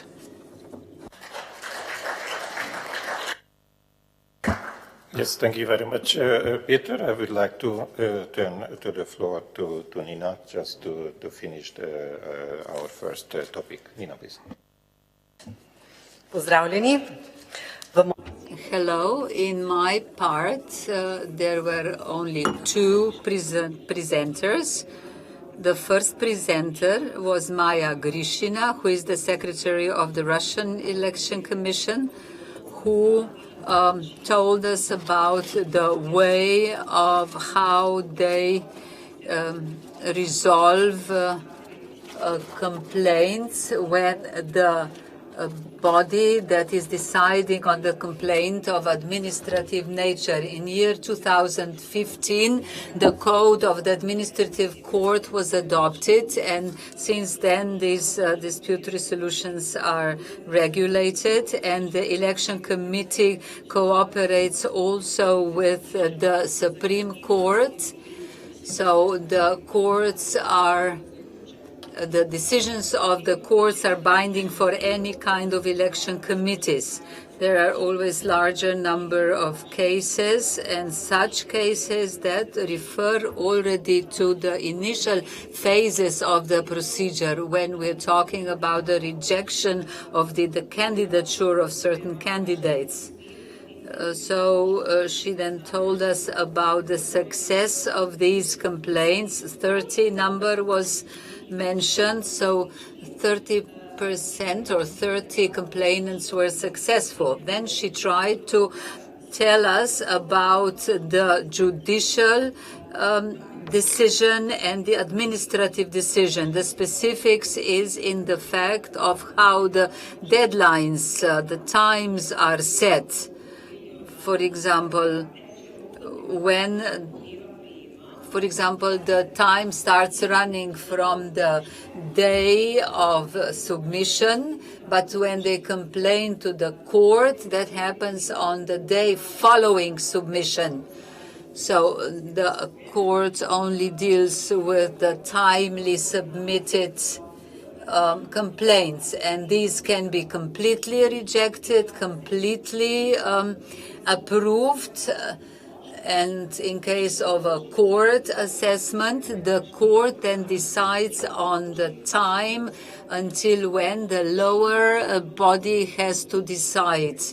And the deadlines here are very short. The Supreme Court also looked at various aspects and stressed the principle of proportionality. And the court said that it is not possible just for any price to repeat the elections at any price. So maybe, like Professor Kershavan said, proportionality needs to be taken into account. Even the Supreme Court of Russia needs to says that the principle of proportionality has to be taken into account. On the 15th of November 2018, the complaint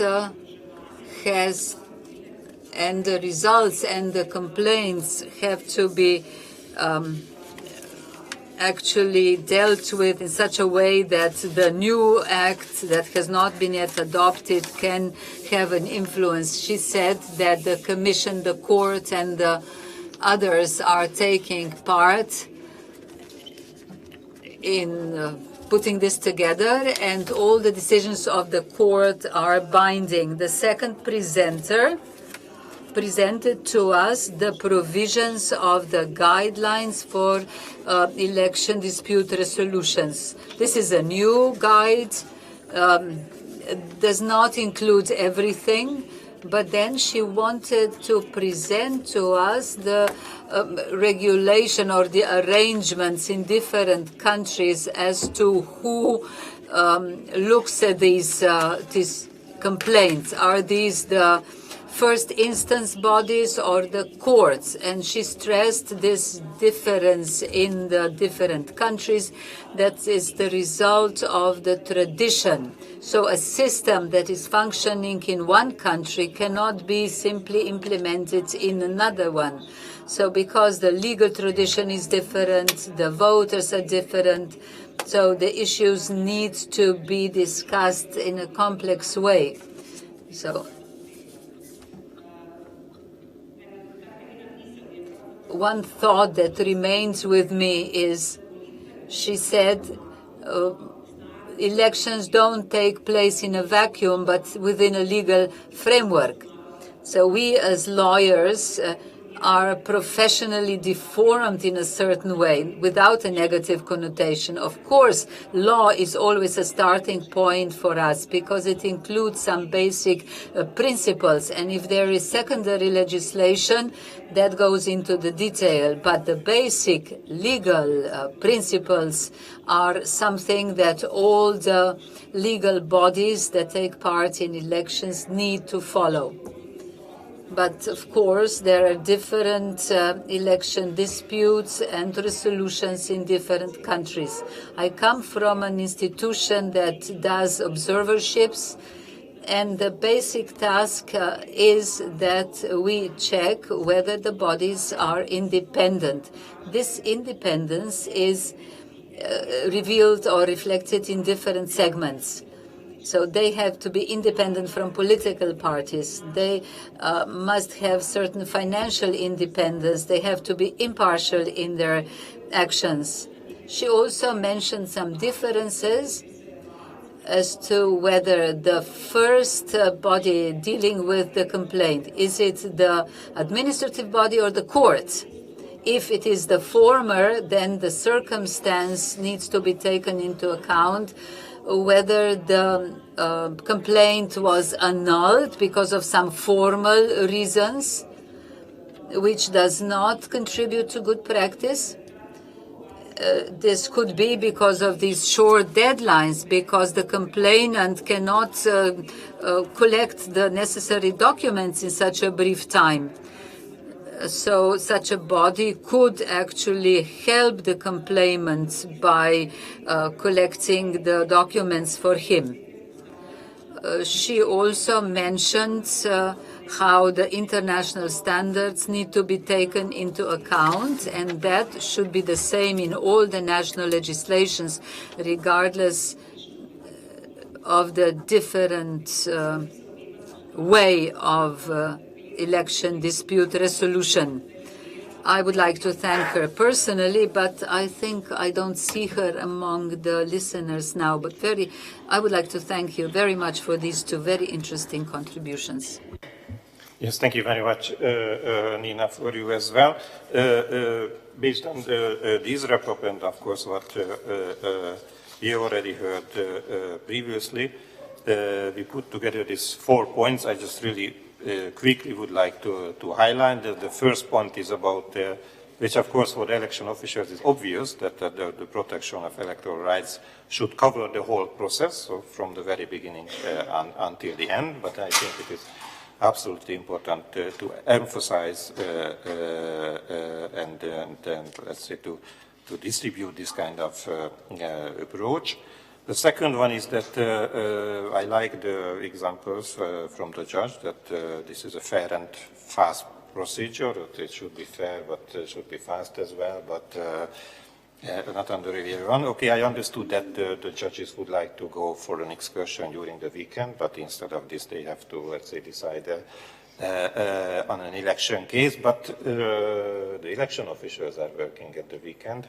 I just realized that our Lithuanian colleagues, they were working for the whole weekend in the first half of this year, so I think that this kind of approach, of course, should be respected by all actors. The election dispute resolution should be accessible and formalized. I think that this is also obvious, but that should be emphasized. And the EDR should be transparent, and the legal framework can be interpreted effectively. So the legal framework should be clear, and we try to avoid the different misinterpretation. And of course, we might add one issue which was emphasized by Peter as well, that of course all the procedure should end at the court. So this is also, I think, it's quite important. I'm asking the audience if there anything to add, or you would like to add or modify the declaration. No, it seems it's not to be a case, so thank you very much for the first substance, and then let's move to the second substance, which was the transparency, and let's go again in a timely order. So let's start first with Janez, and after that Paul. Janez, please. Thank you very much.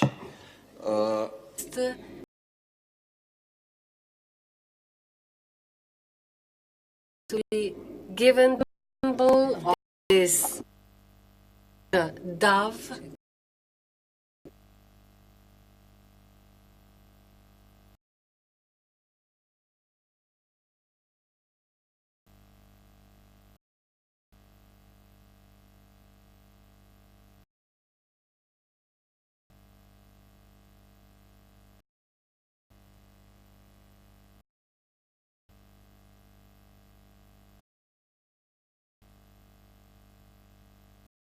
Sincere gratitude to Secretariat and all the members of the ACEEEO opportunity to conduct the dedication. And very much, guys. You are perfect. It's of course because the bird just flew out of the room. So I opened the window and the bird was gone. So I think this was a signal about. So we'd also like to thanks to the word of the colleagues from the sea, like this to be getting out from Ljubljana. I also would like to thanks thanks to the members and the staff of the State Election Commission of Slovenia. Words of praise on behalf of the State Election Commission. I would personally information for today in the lobby of the hotel. We kind is the best way to see Ljubljana is by walking speaking and to English speaking.